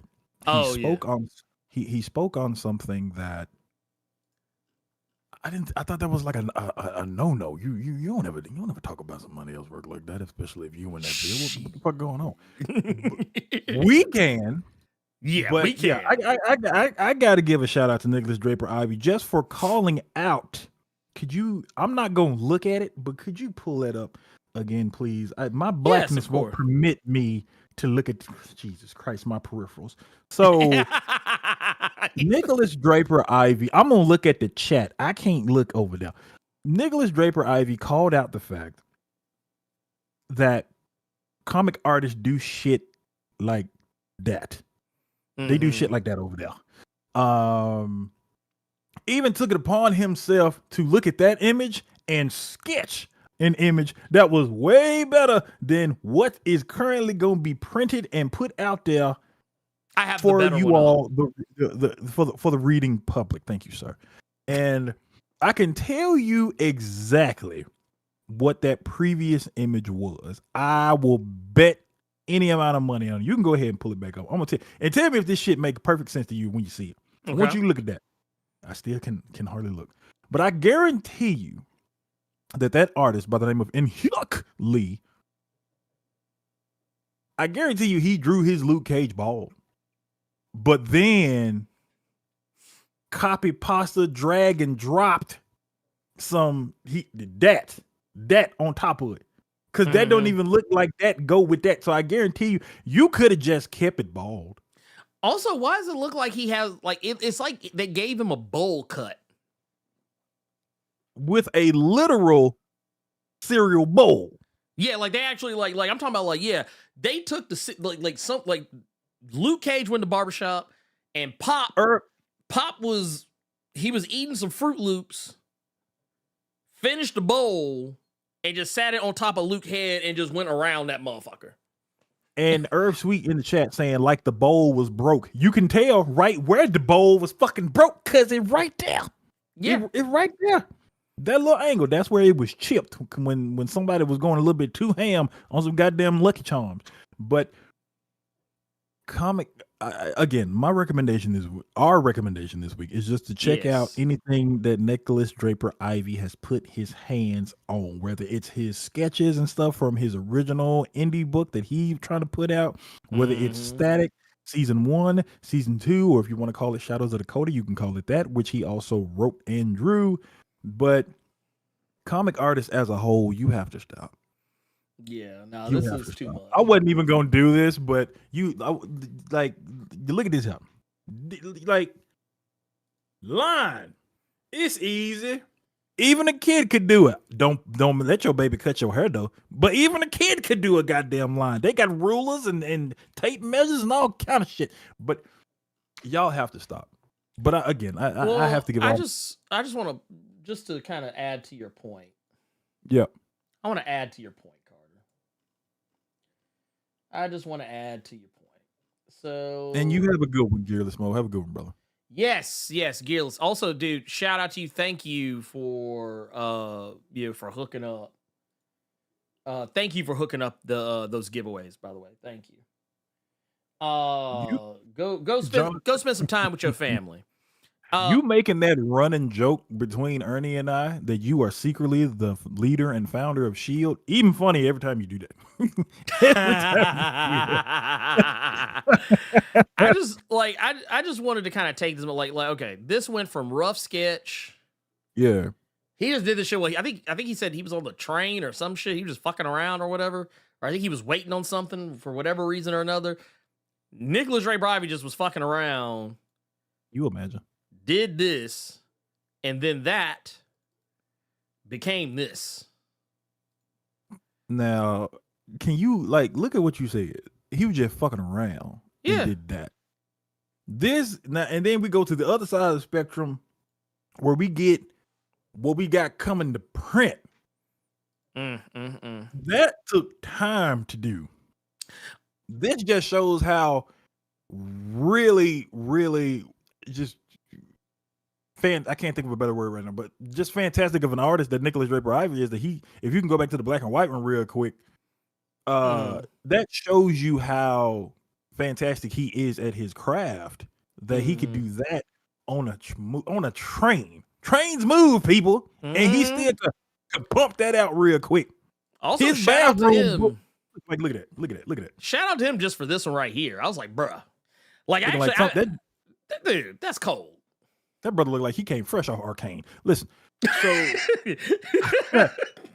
we have comic artists, comic creatives, you have to do better. I'm not gonna name names. Nicholas Draper Ivy did not name names, so I'm gonna give him that same courtesy. I'm not gonna burn his block up. But y'all know who some of the members of the Ginyu Force are. I even tweeted a response saying that I was shocked that he called out the members of the Ginyu Force for that just. In Hit Lee, you got to do better. You got to do better. Oh you no, have to do better. Yeah. I went to your page. You got all this just exquisitely done Naruto shit. Do right by us, please. If you can do right by the anime people and the weebs, you can do right by us. You could have just left him bald. You did not have to. That's the equivalent of putting Ernie's beard on his head. That's what you did. You ought to be ashamed. It really did, actually. You ought to be fucking ashamed. Well, and I just also want to make it clear too. Like, I mean, I as a guy who prides himself as an artist himself, and something I actually take incredibly seriously, mind you. This is something that when talking to when talking to other people, and trying to you get tips, pointers, ideas, so on, what forth, what have you. Yep. Whenever I was, doing, different like, art projects or, just kind of fucking around doing different pieces, this, that, and the third, yada, yada, yada, yada, yada. That was always one of the first things I would always like try to be like hyper vigilant about. Very hyper vigilant about is, hairlines. Because like I don't want motherfuckers out here, looking like who done it and what for. I don't want motherfuckers out here, looking like as a. I'm shocked you didn't put a sketch out. I thought about Well, it. maybe you did on Threads. I don't know. No, I didn't. I Okay. didn't. I didn't do one personally, but I will say this much. When it comes down to it, and like I will always forgive people for their styles, but like I'll just kind of give you a taste. Just a taste of some shit I was fucking around with. Just to kind of give you an idea of how I try and do shit instead of doing like instead of doing like what that dude did with a bowl. That's what I would do. Like, granted, I'm doing mine in like grayscale, black and white, but I mean, that's the type of shit like I was like always like that was the first thing I would worry about before I did anything else is I would worry about that dude's fucking hairline before I thought about any other aspect of the fucking character. I'd be like, let me make sure this motherfucker hairline ain't on reconstruction. I don't want that man's hairline. I don't want him out here looking like as my granny would often say, who done it and what for. You know what I mean? So that's kind of that's kind of where my head's at. But like, yeah, that's just me. That's just me. And if you go from there, I think a lot of people what a lot of people just really need to seriously consider is there's tons of reference material out there. There's tons of reference material out there. It don't cost nothing either. The internet is completely free. You can like actually, here, you know what? Fuck it. I'm gonna tell myself a little bit. And I just kind of want y'all to, kind of see what I mean when I say it's not that hard. So here, I'm gonna pull these up. I actually have a ton of pictures of black hair. I have an entire folder that is literally just called black hair. And here, I'm gonna look. I got. What I did is I actually looked up, there's no magic to this. I want to make it clear. There's no magic to any of this. I'm not saying that I went to the internet and said, ooh, I had to type in some secret hidden code or whatever. No, what I did was I just said, hey, black hair, and all the pictures that came up, do you know what I did? I saved them. Like all of these different hairstyles. Well, see, I don't want you to do that because I think these artists are saving them. They're just saving all the Killmonger cuts. Well, yeah, no, they most certainly are. Like I even looked up like barber pictures. Just be like, oh hey, okay, this is how you hook up the like how you get the taper right. This is how you get the taper right. Let me find out you walking in somebody's barbershop looking at the wall real quick, all 10 lineups and just easy. Like I said, hey, I want to see like a thick, like natural, like a textured beard. I want to see different types of locks and braids and the different ways that that people can wear their hair. Like I have a whole folder literally full of pictures of just black hair. So for me, there's no excuse. There's no excuse for why someone is not capable. For why someone is not capable of being able to draw some black hair. Bro, these artists so lazy. They so lazy. No. I'm gonna fuck your whole head up. I'm gonna fuck your whole head all the way up. No, because I want you to see something. I want you to see some shit. Can I find that shit? Let me see if I can find that shit. There's a young lady that I follow on socials. Yeah. And she is a digital artist. Now you might be sitting here thinking to yourself, okay, that sounds cool. And because I think in Hooks Lee's art was digital. This is for the big. Oh boy, no excuse. No, there really is not. There's no excuse. There's a young lady here. Let me see. Let me go to my following tab. I'm gonna have to look her up because I don't remember her name off the top of my head. So I'm gonna have to actually go and look for her.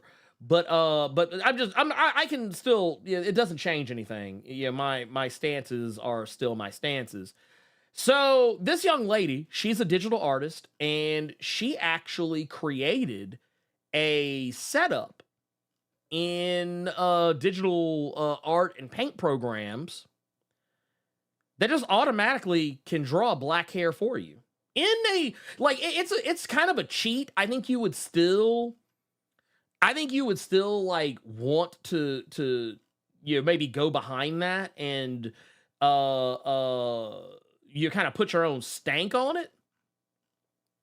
Me personally, that's just what I would think. However, I do think that you might see something in there that you could be like, okay, this is a good placeholder for now. Yeah, maybe something along those lines. That's really kind of more where my head is at, on this. But I did not realize how many people I fucking follow on this fucking app. But point is here, actually, here's a good way to do it. Draw black hair. Let's see what I find first. I'm trying to see if I actually just find or actually here. Black hair. I'm trying to tell me if I'm absolutely just wrong, and I will concede. Go ahead. What you got? Can this just be hold on. Elite just posted a TikTok, he said, for you in the chat. I don't know if it's I think that's actually the person. Yeah, that's actually the person. No, that is the person. That's whose name whose name I was actually looking for. I follow her on I think I follow her on Threads, but I couldn't remember her name is the problem. That was the real issue. So now that I have her name, yeah, I think that's a video for it. But what I was going to ask you was, go ahead, shoot. Can we just safely say, when it comes to our hair and the different dues we have, it's just laziness. I'm not trying to do all that. Let's just do this. Probably. Here, I got you right here. Boom. That don't make no damn sense. Actually, because that's probably copywritten music. You audiophiles will bring your ass to YouTube to see this kung fu treachery. And like I said, that artist has no fucking excuse now. No. At all. See that? It's doing it for you. You fucking degenerate. Why did they give in Hickley the gig for this? You lazy fuck. And that's the thing. So, and I actually have. I could have just pulled it up on. I just realized I could have opened Clip Studio and totally just showed you all this shit. But yeah. Yo, look at this. No excuse. No excuse. No excuse. I'm actually mad. And thing is, now. This they don't make no brushes for all that shit. Yeah, they make brushes for all this shit. Why are the people that are getting these gigs getting these gigs? Now, I will say, because the one thing I did like about Nicholas Draper Ivy's tweet was the variant someone posted of the Ultimates excuse me, that somebody posted in the Discord. I thought that was the regular ass cover with Luke Cage screaming and shit. It's a There was variant. a brother that was a variant. That was sad to see, but it was a brother who did that cover. And even he went on Nick's tweet saying, yeah, they don't want to have that conversation. And now, seeing programs like that, now I see why you motherfuckers don't want to have that conversation. Because it's laziness. That don't make no fucking sense. Oh, I guarantee you some goober out there, Ernie, is like, you know what? They've been saying this shit for so fucking long. We gave them the Killmonger. What more do they want? And look how long it took to get that motherfucker. And now y'all ran that into the toilet. Also, I just put the link in the chat to her store where you can actually go. And here, I'm gonna pull this up just so I can show you how lazy this shit is. Yeah, not her. I'm not talking about her. I'm about how lazy it is that no one that artists that work digitally don't use this. So yeah, this is a mini pack. Now, here's the thing.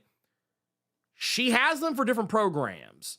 She has them for Clip Studio. She has them for Photoshop. She has some that are only for Procreate. She has some that are only for, this, that, or the other. But I mean, you can literally just go on here and drop her a few bones. I think these are, where you get into some of the more expensive ones, but that's because you're getting an entire pack.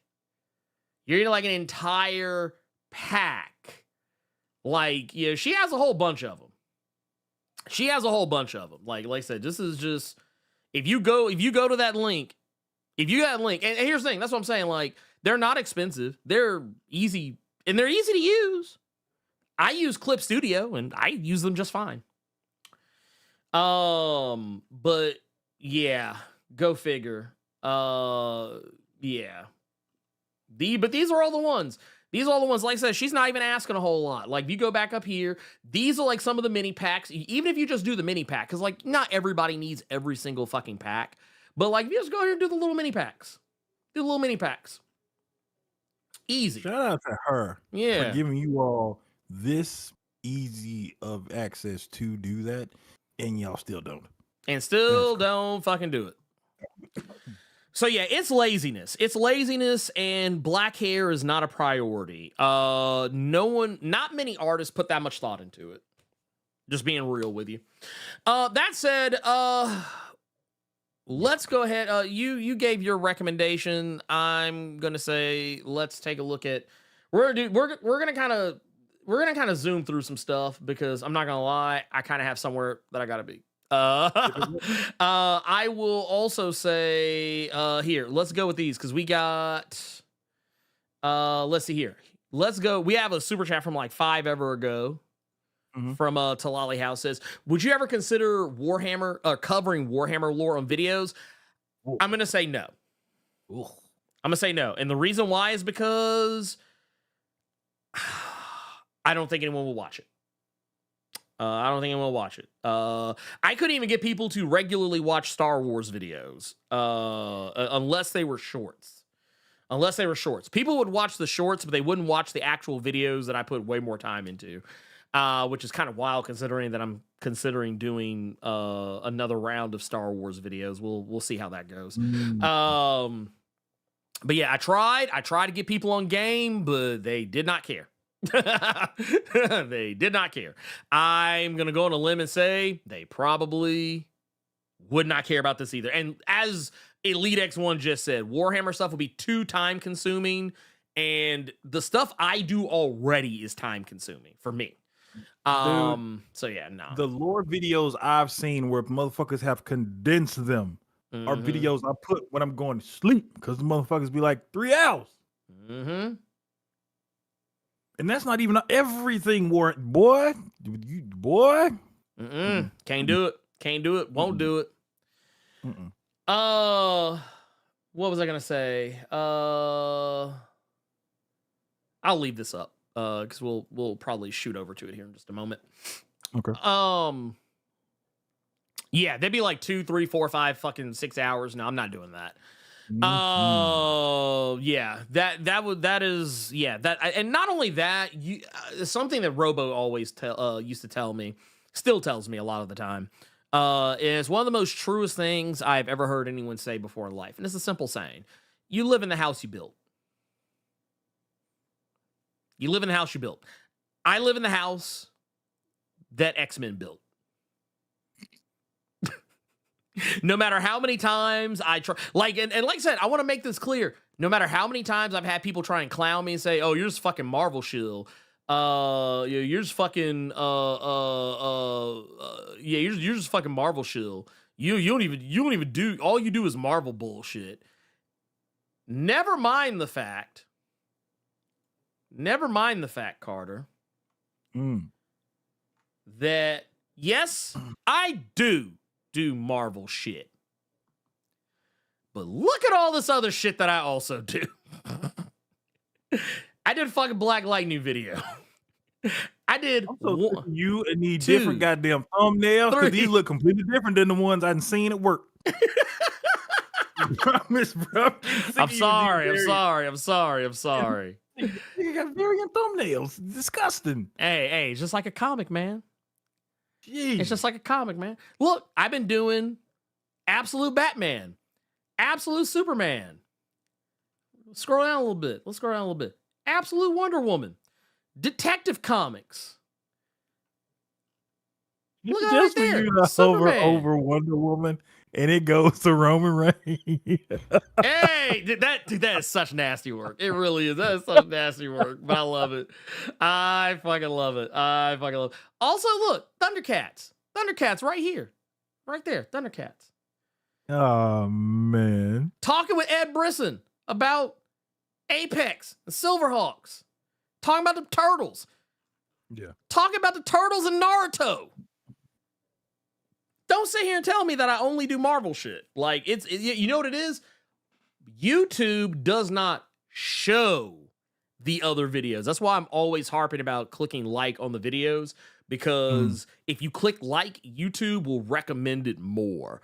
And that is why I say that, like, if you can get a video to 1,000 likes, that's a guaranteed at minimum 10 to 20. That's a guaranteed minimum 10 to 20,000 views. Easy. Yep. Because videos that get over 1,000 likes get recommended a lot. I actually challenge each and every one of y'all. Over the weekend, when you're watching YouTube, you're looking at like other like YouTube channels, YouTube videos, I actually challenge you. Go and look at the like count on each and every one of those videos. Like if it's a video that has over like 10,000 views, I promise you, look at the like count. I promise you, if it's got over 10,000 views, that video has over 1,000 likes. 99.999999999% of the time. And here's the thing. I actually think that if you could, like, especially like, and I just want to, just not trying to shade anybody, but I have my Uncanny X-Men #5 has over 11,000 views. It has literally just over 1,000 likes. Imagine how much better that video would do if the 11,000 people that watched it all clicked like. Think about that. Like 11,000 here. We'll do like some quick math. Okay. So let's say that 1,000 likes equals.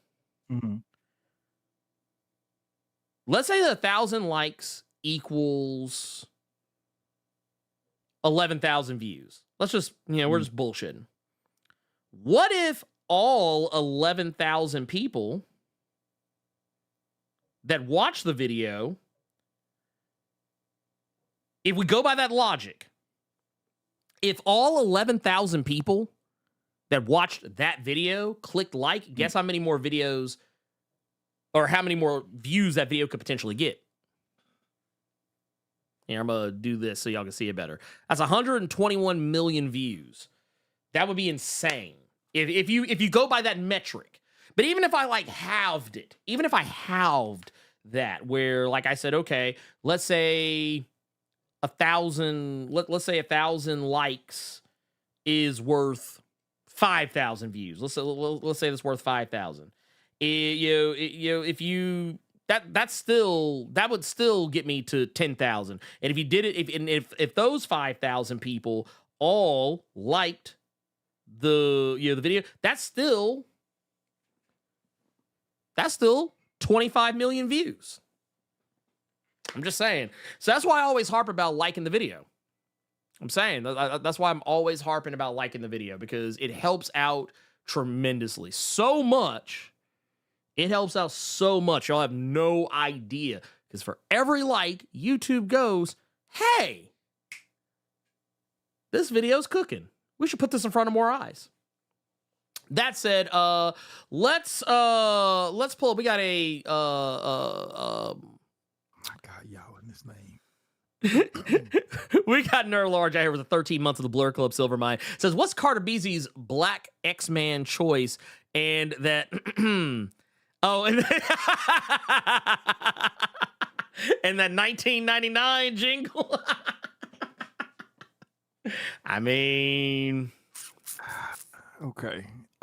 Black X-Men choice. Sync, Monet, Prodigy, Storm, and Frenzy.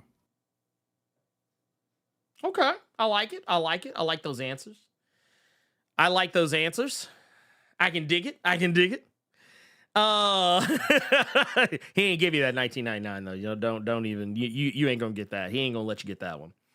So here's what they're talking about. Oh, what's up? You missed one earlier, and I've had several people ask you to do it in the chat. I just delete it before you see it.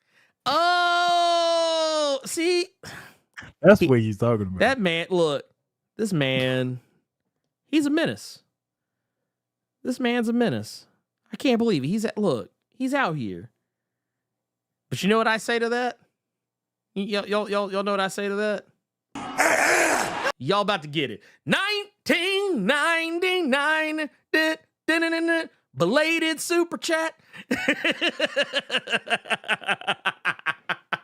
So there you go. Y'all got it. I apologize. I didn't see it earlier. You know what it was? I was so caught up in the names of Ern Schillinger and Carter Beasley that I completely I wasn't even paying attention to what it was.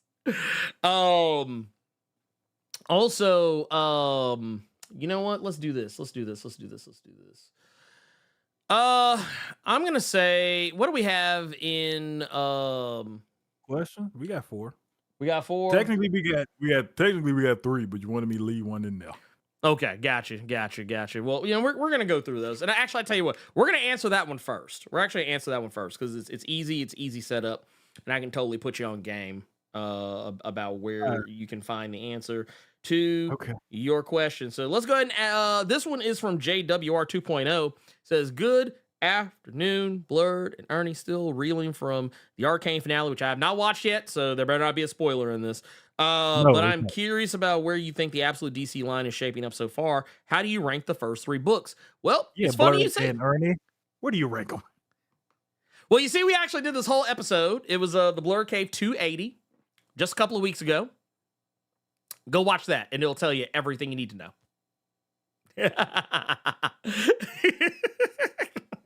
It'll tell you everything you need to know. Everything you need to know. Now we got that shit out the way. Flominum, what's y'all's favorite obscure cartoon? Mine is The Big Guy and Rusty. Much love to y'all. Real quick, mine, Sea Bear and Jamal. Interesting. That's mine. Favorite obscure cartoon. Oh man, see, the weird part is some of these are the things I want to say. Oh no, close enough. Okay. Close enough. The creator of Regular Show, it was his short-lived animated series that was on HBO Max. And I think it's been deleted from HBO Max. Yeah, and it pissed me off because I would always go to one episode when he was trying to show his daughter how cool he was as a dad and tried to skateboard, and it went in between, and then you just hear some dude in the background. That guy just got ass knifed. Yeah, I forgot about that.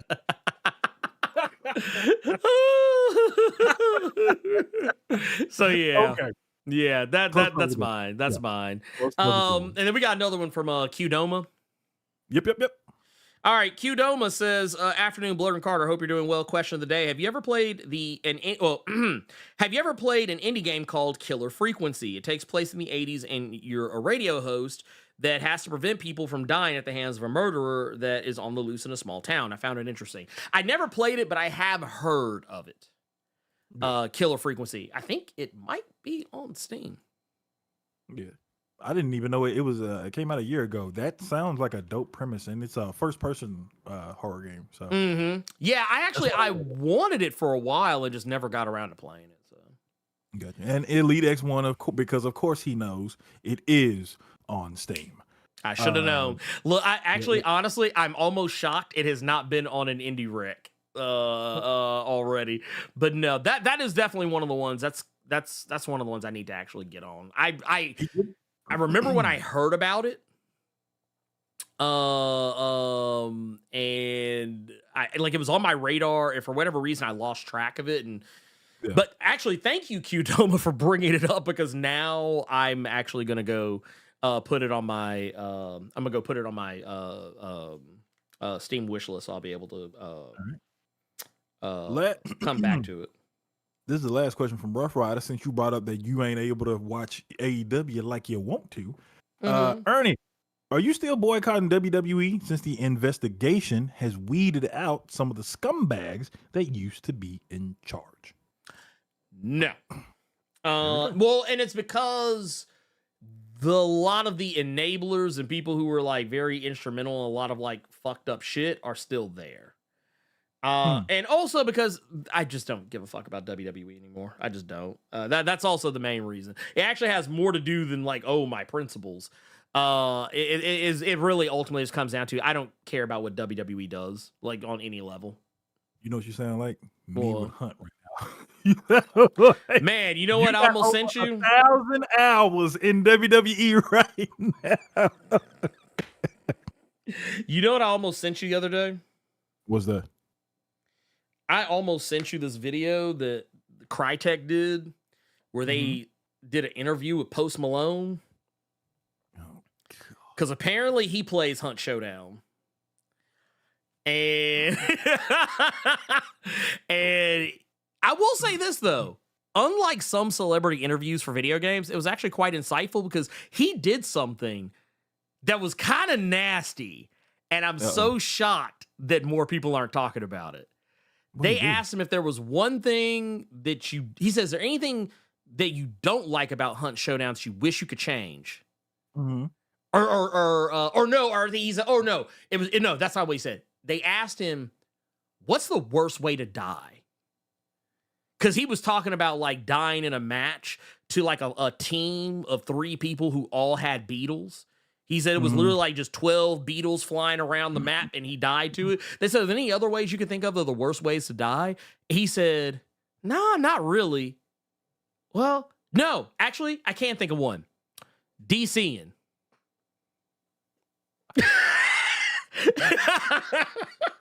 And it wasn't a live interview. This was a produced interview. So the fact that they left that in there was kind of wild to me. But I actually thought his choices of guns were interesting. They were very telling. I didn't think you were going this route. I thought you were going to tell me that they finna put his ass in the game like Ghostface skin, and we're finna have a Post Malone skin in the woods. No. They were asking like, what's his favorite gun? He said the Krag. He was like, I like the Krag before y'all buffed the Krag. And he said, now that y'all buffed the Krag, now it's really my favorite gun. And he was talking about like what kind of pistols he likes and like the sound design and how he plays it when he's on the road and shit like that. Yeah. That's what's up. That's what's up. He did that. He did something like that with Apex, and then EA came out with some like Apex Post Malone bullshit. But Yeah, they're probably gonna this put a sounds song in there. God, dog. I don't want to hear Post Malone humming on the hunt menu, dog. I don't want to hear that. Sorry, I had to. I couldn't resist. But that said, yeah, that's my answer. That's my answer. From everything from this world, brother. All right, well, that's that. Then we got 2 questions from the chat, and unless I see any others, that'll be that on that. And C Mac the Great says, question, other than because comics, is there an in-universe reason for folks with world reshaping events to still include heroes that can stop them? Like new Ultimate Universe, Absolute, etc. Hubris? Question mark?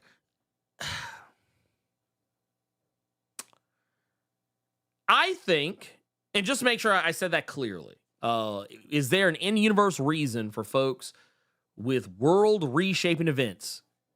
Case in point, the Maker with the Ultimate Universe, or Darkseid in the Absolute Universe, to still include characters who can ultimately defeat them.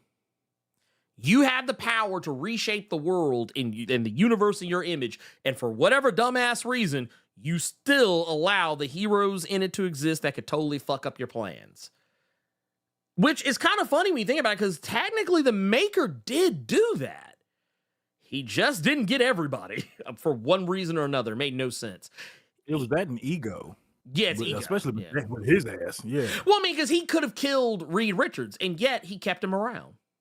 He made him the new Doctor Doom. And just flicked the spider off of. You could have just got Peter ass completely the fuck up out of here. Yeah. So yeah. Ego, man. It's ego. Yeah. Hubris is, it is the number one. That is, like, if you were on Family Feud, that would be the number one answer. That would be the number one answer. Which, man, I just got a really cool idea. We'll write that down. Let's write that idea down. Ugh, that's sick. Ernie, they made Nick eat a Oreo with like sriracha on it. Ugh. Speaking of, yeah, I'm probably gonna have to eat one of those later, most likely. Yuck.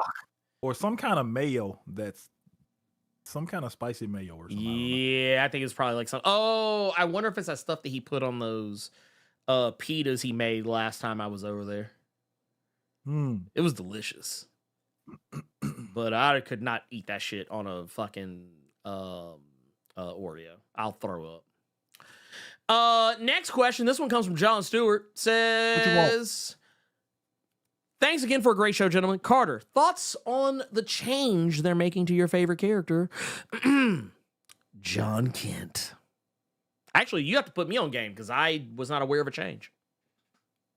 Well, John just gonna have to put both of us on game next week because I don't know what change they made to Jonathan. I don't think I have read a single book with John Kent in it since Ooh, you gonna like this. Now, this is according to Screen Rant. Apparently, John Kent is being de-aged. Superman's most controversial mistake is finally being reversed. Oh, wow. Okay. Okay, I'm gonna read this for you real quick. Again, this is from Screen Rant. Take it with a grain of salt if you want to. Okay, this is in the Shazam number 20. The controversial age up of Superman's son, John Kent, has been a source of controversy. Now those prayers have been answered as Superman undergoes a lore-changing transformation. This is a solicit that's going to be in Shazam 20. Got you. I was going to say, because Shazam 20 is not out. Yeah. Well, there goes that surprise. Is this why y'all was asking me to look at these fucking solicits for February? Because this comes out February 5th. Yeah, honestly, that's a lot of the reason why I don't read solicits, because I don't know. Well, you ain't gonna be happy about this. According to the synopsis, a malfunction with Shazam's powers result in John turning back into a child. And apparently this is with a guest writer, so this is just a one-off. Yeah, this is a special guest writer stops in to tell a very special one-off story. So this ain't. Yeah, this may not stick. This may not. This ain't. I mean, well, and honestly, it would just be weird because he's aged up. He's now got a whole boyfriend and shit, and now you're gonna turn. Are we really gonna change Jay into? I'm not gonna lie. I don't like that. I actually don't like that because man, that is some.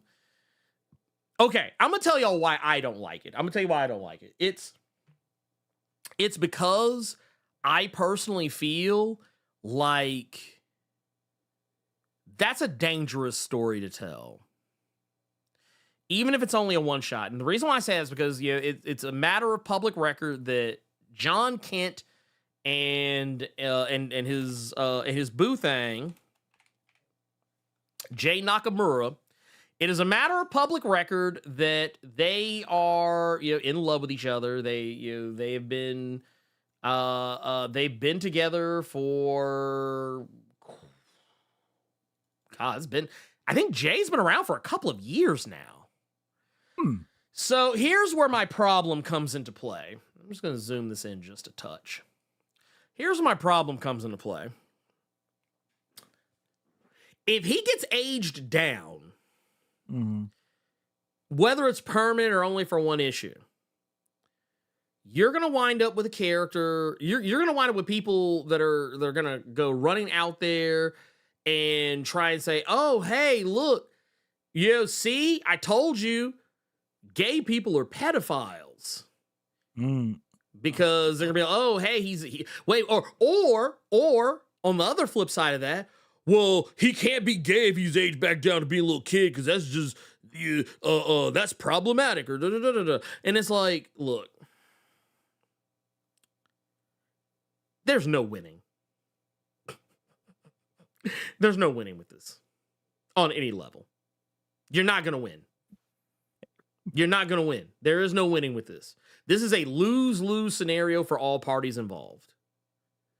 Well, yeah, would it be cool to actually have a John Kent that's of a comparable age to Damian Wayne so we can have more Super Sons shenanigans? Yes, I would fucking love that. But because he has been aged up and because basically he's pretty much an adult and he's been doing adult shit. And now you're going to put him back to being a kid after all that? And personally, let me just make it very clear. I don't care if he remains gay as a kid. I don't care about that. But what I'm saying is that is a can of worms that you are literally begging. You are literally begging for these lazy, no account, shiftless fucking grifters to pay their light bill off this shit for the next 5 years. And I don't think that's a smart decision on anybody's part. Well, Senna Grace, or Cena, if that's how you say your name, who is going to be writing this issue, good luck. Yeah, good luck with that shit.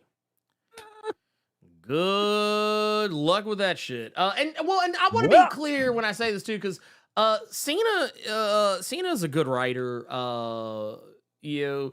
I think that honestly, I don't envy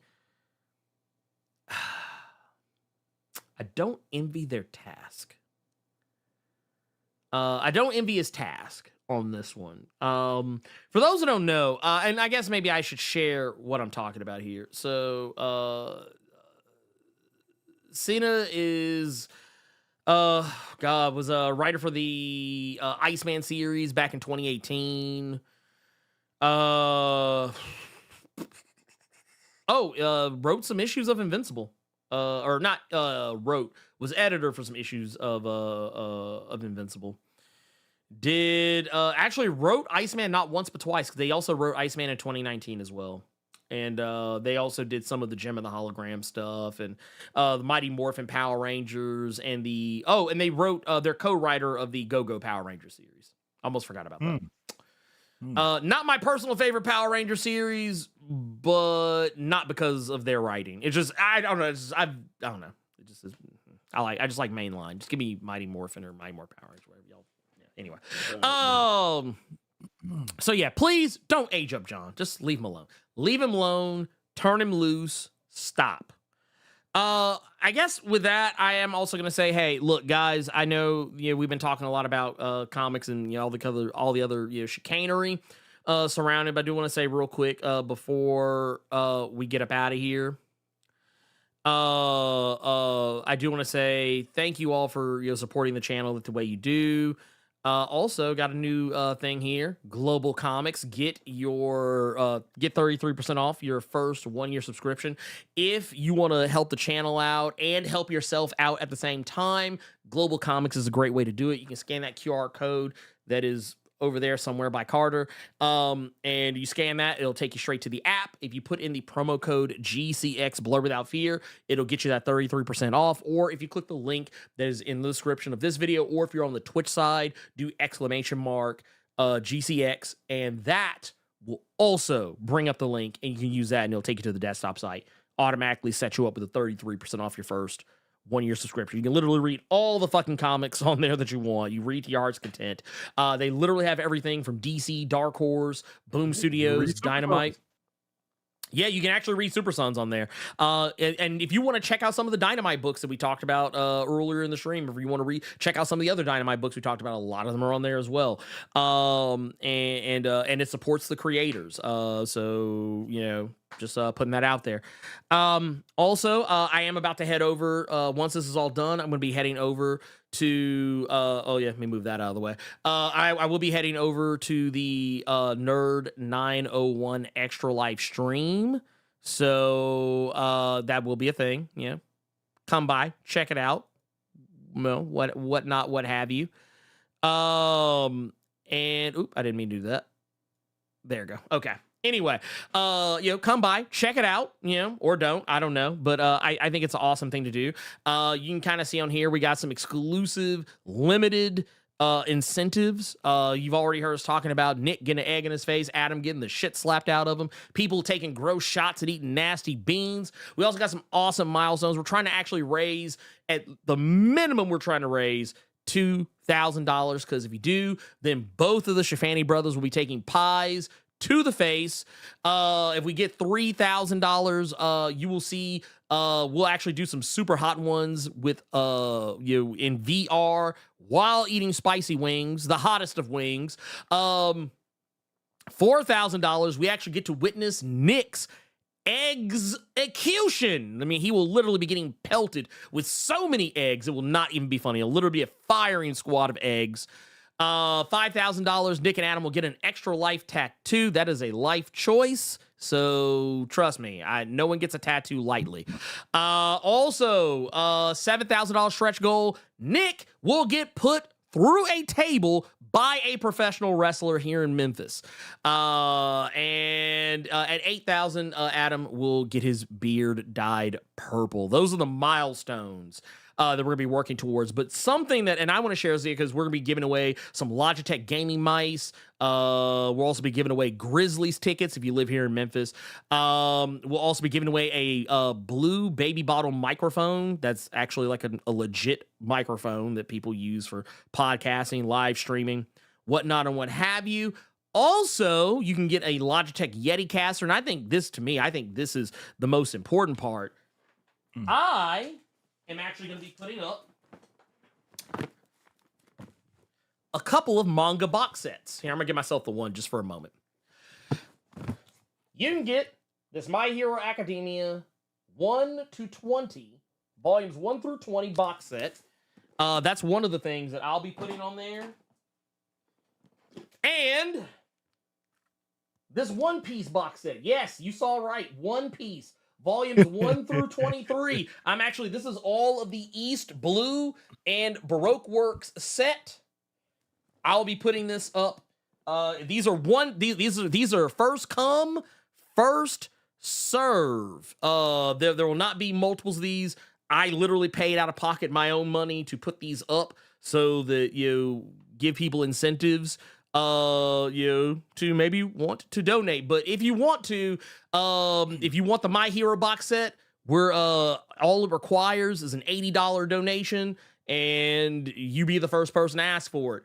The One Piece box set is a $100 donation, and all you got to do is be the first person to ask for it. So make sure you go over to the Nerd 901 Extra Life live stream. As a matter of fact, I think right now they're currently playing at 1,600 right now. Oh $2,000 shit! off. Yeah, I see.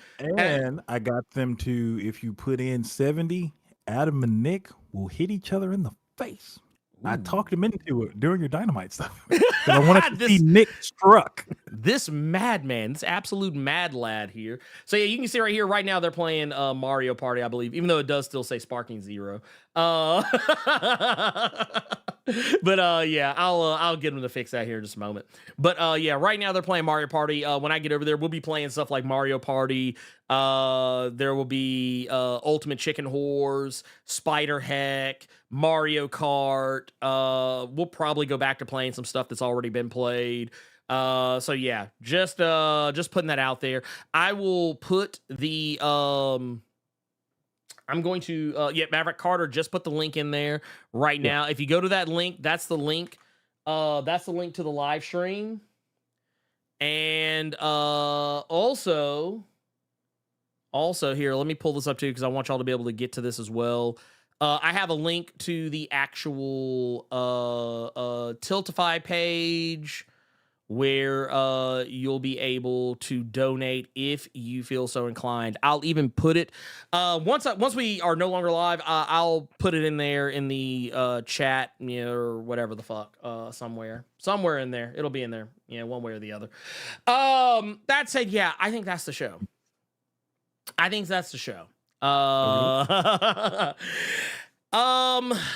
Man, I don't have anything else. You know what I need? I need to go eat because I'm starting to feel. That's exactly what I'm gonna go do too. Yeah. Anyway, we're out of here. Thank you all so much. Thank you to Nick Barucci, Amy Raniello, Jeffrey Mazza over at Dynamite for hanging out with us doing the Dynamite claim sale. Thank you, Carter, for holding it down in the chat. And also just hanging out with Zay2. Like I said, this is kind of an unusual Blur cave, so you know we'll probably do something like this again soon. Give y'all a little time to recover. I know we got a lot of crazy shit going on right now.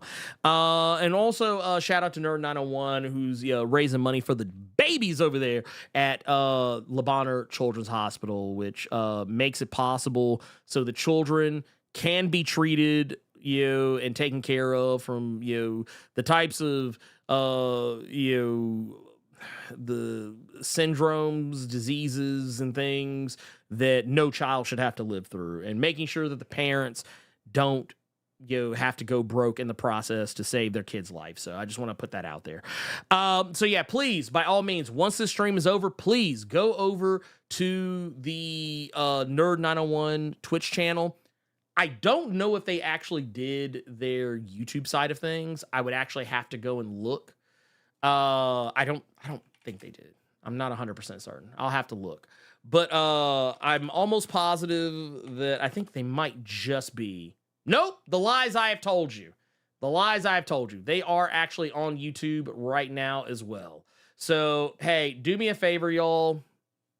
I'm going to put this link in here as well. This is for the YouTube side. If you want to follow it over on YouTube, you can totally go to and follow it over on YouTube. Anyway, for Nick Barucci, president of Dynamite, Amy Raniello, who is the administrative assistant, and the quartermaster of Dynamite, Jeffrey Mazza, who is the money man over there, for all three of them, for Dynamite Entertainment, for Carter Presents, I am the Blerd without fear.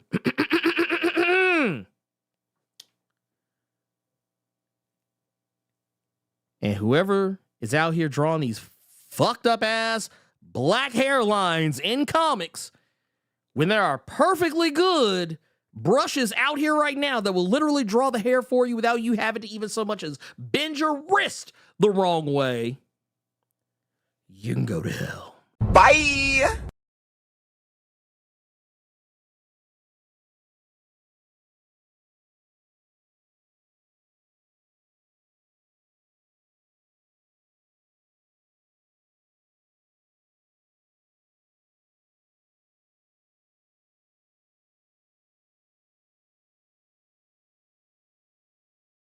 Also, Black Phoenix 77. Don't think you thought I forgot about you.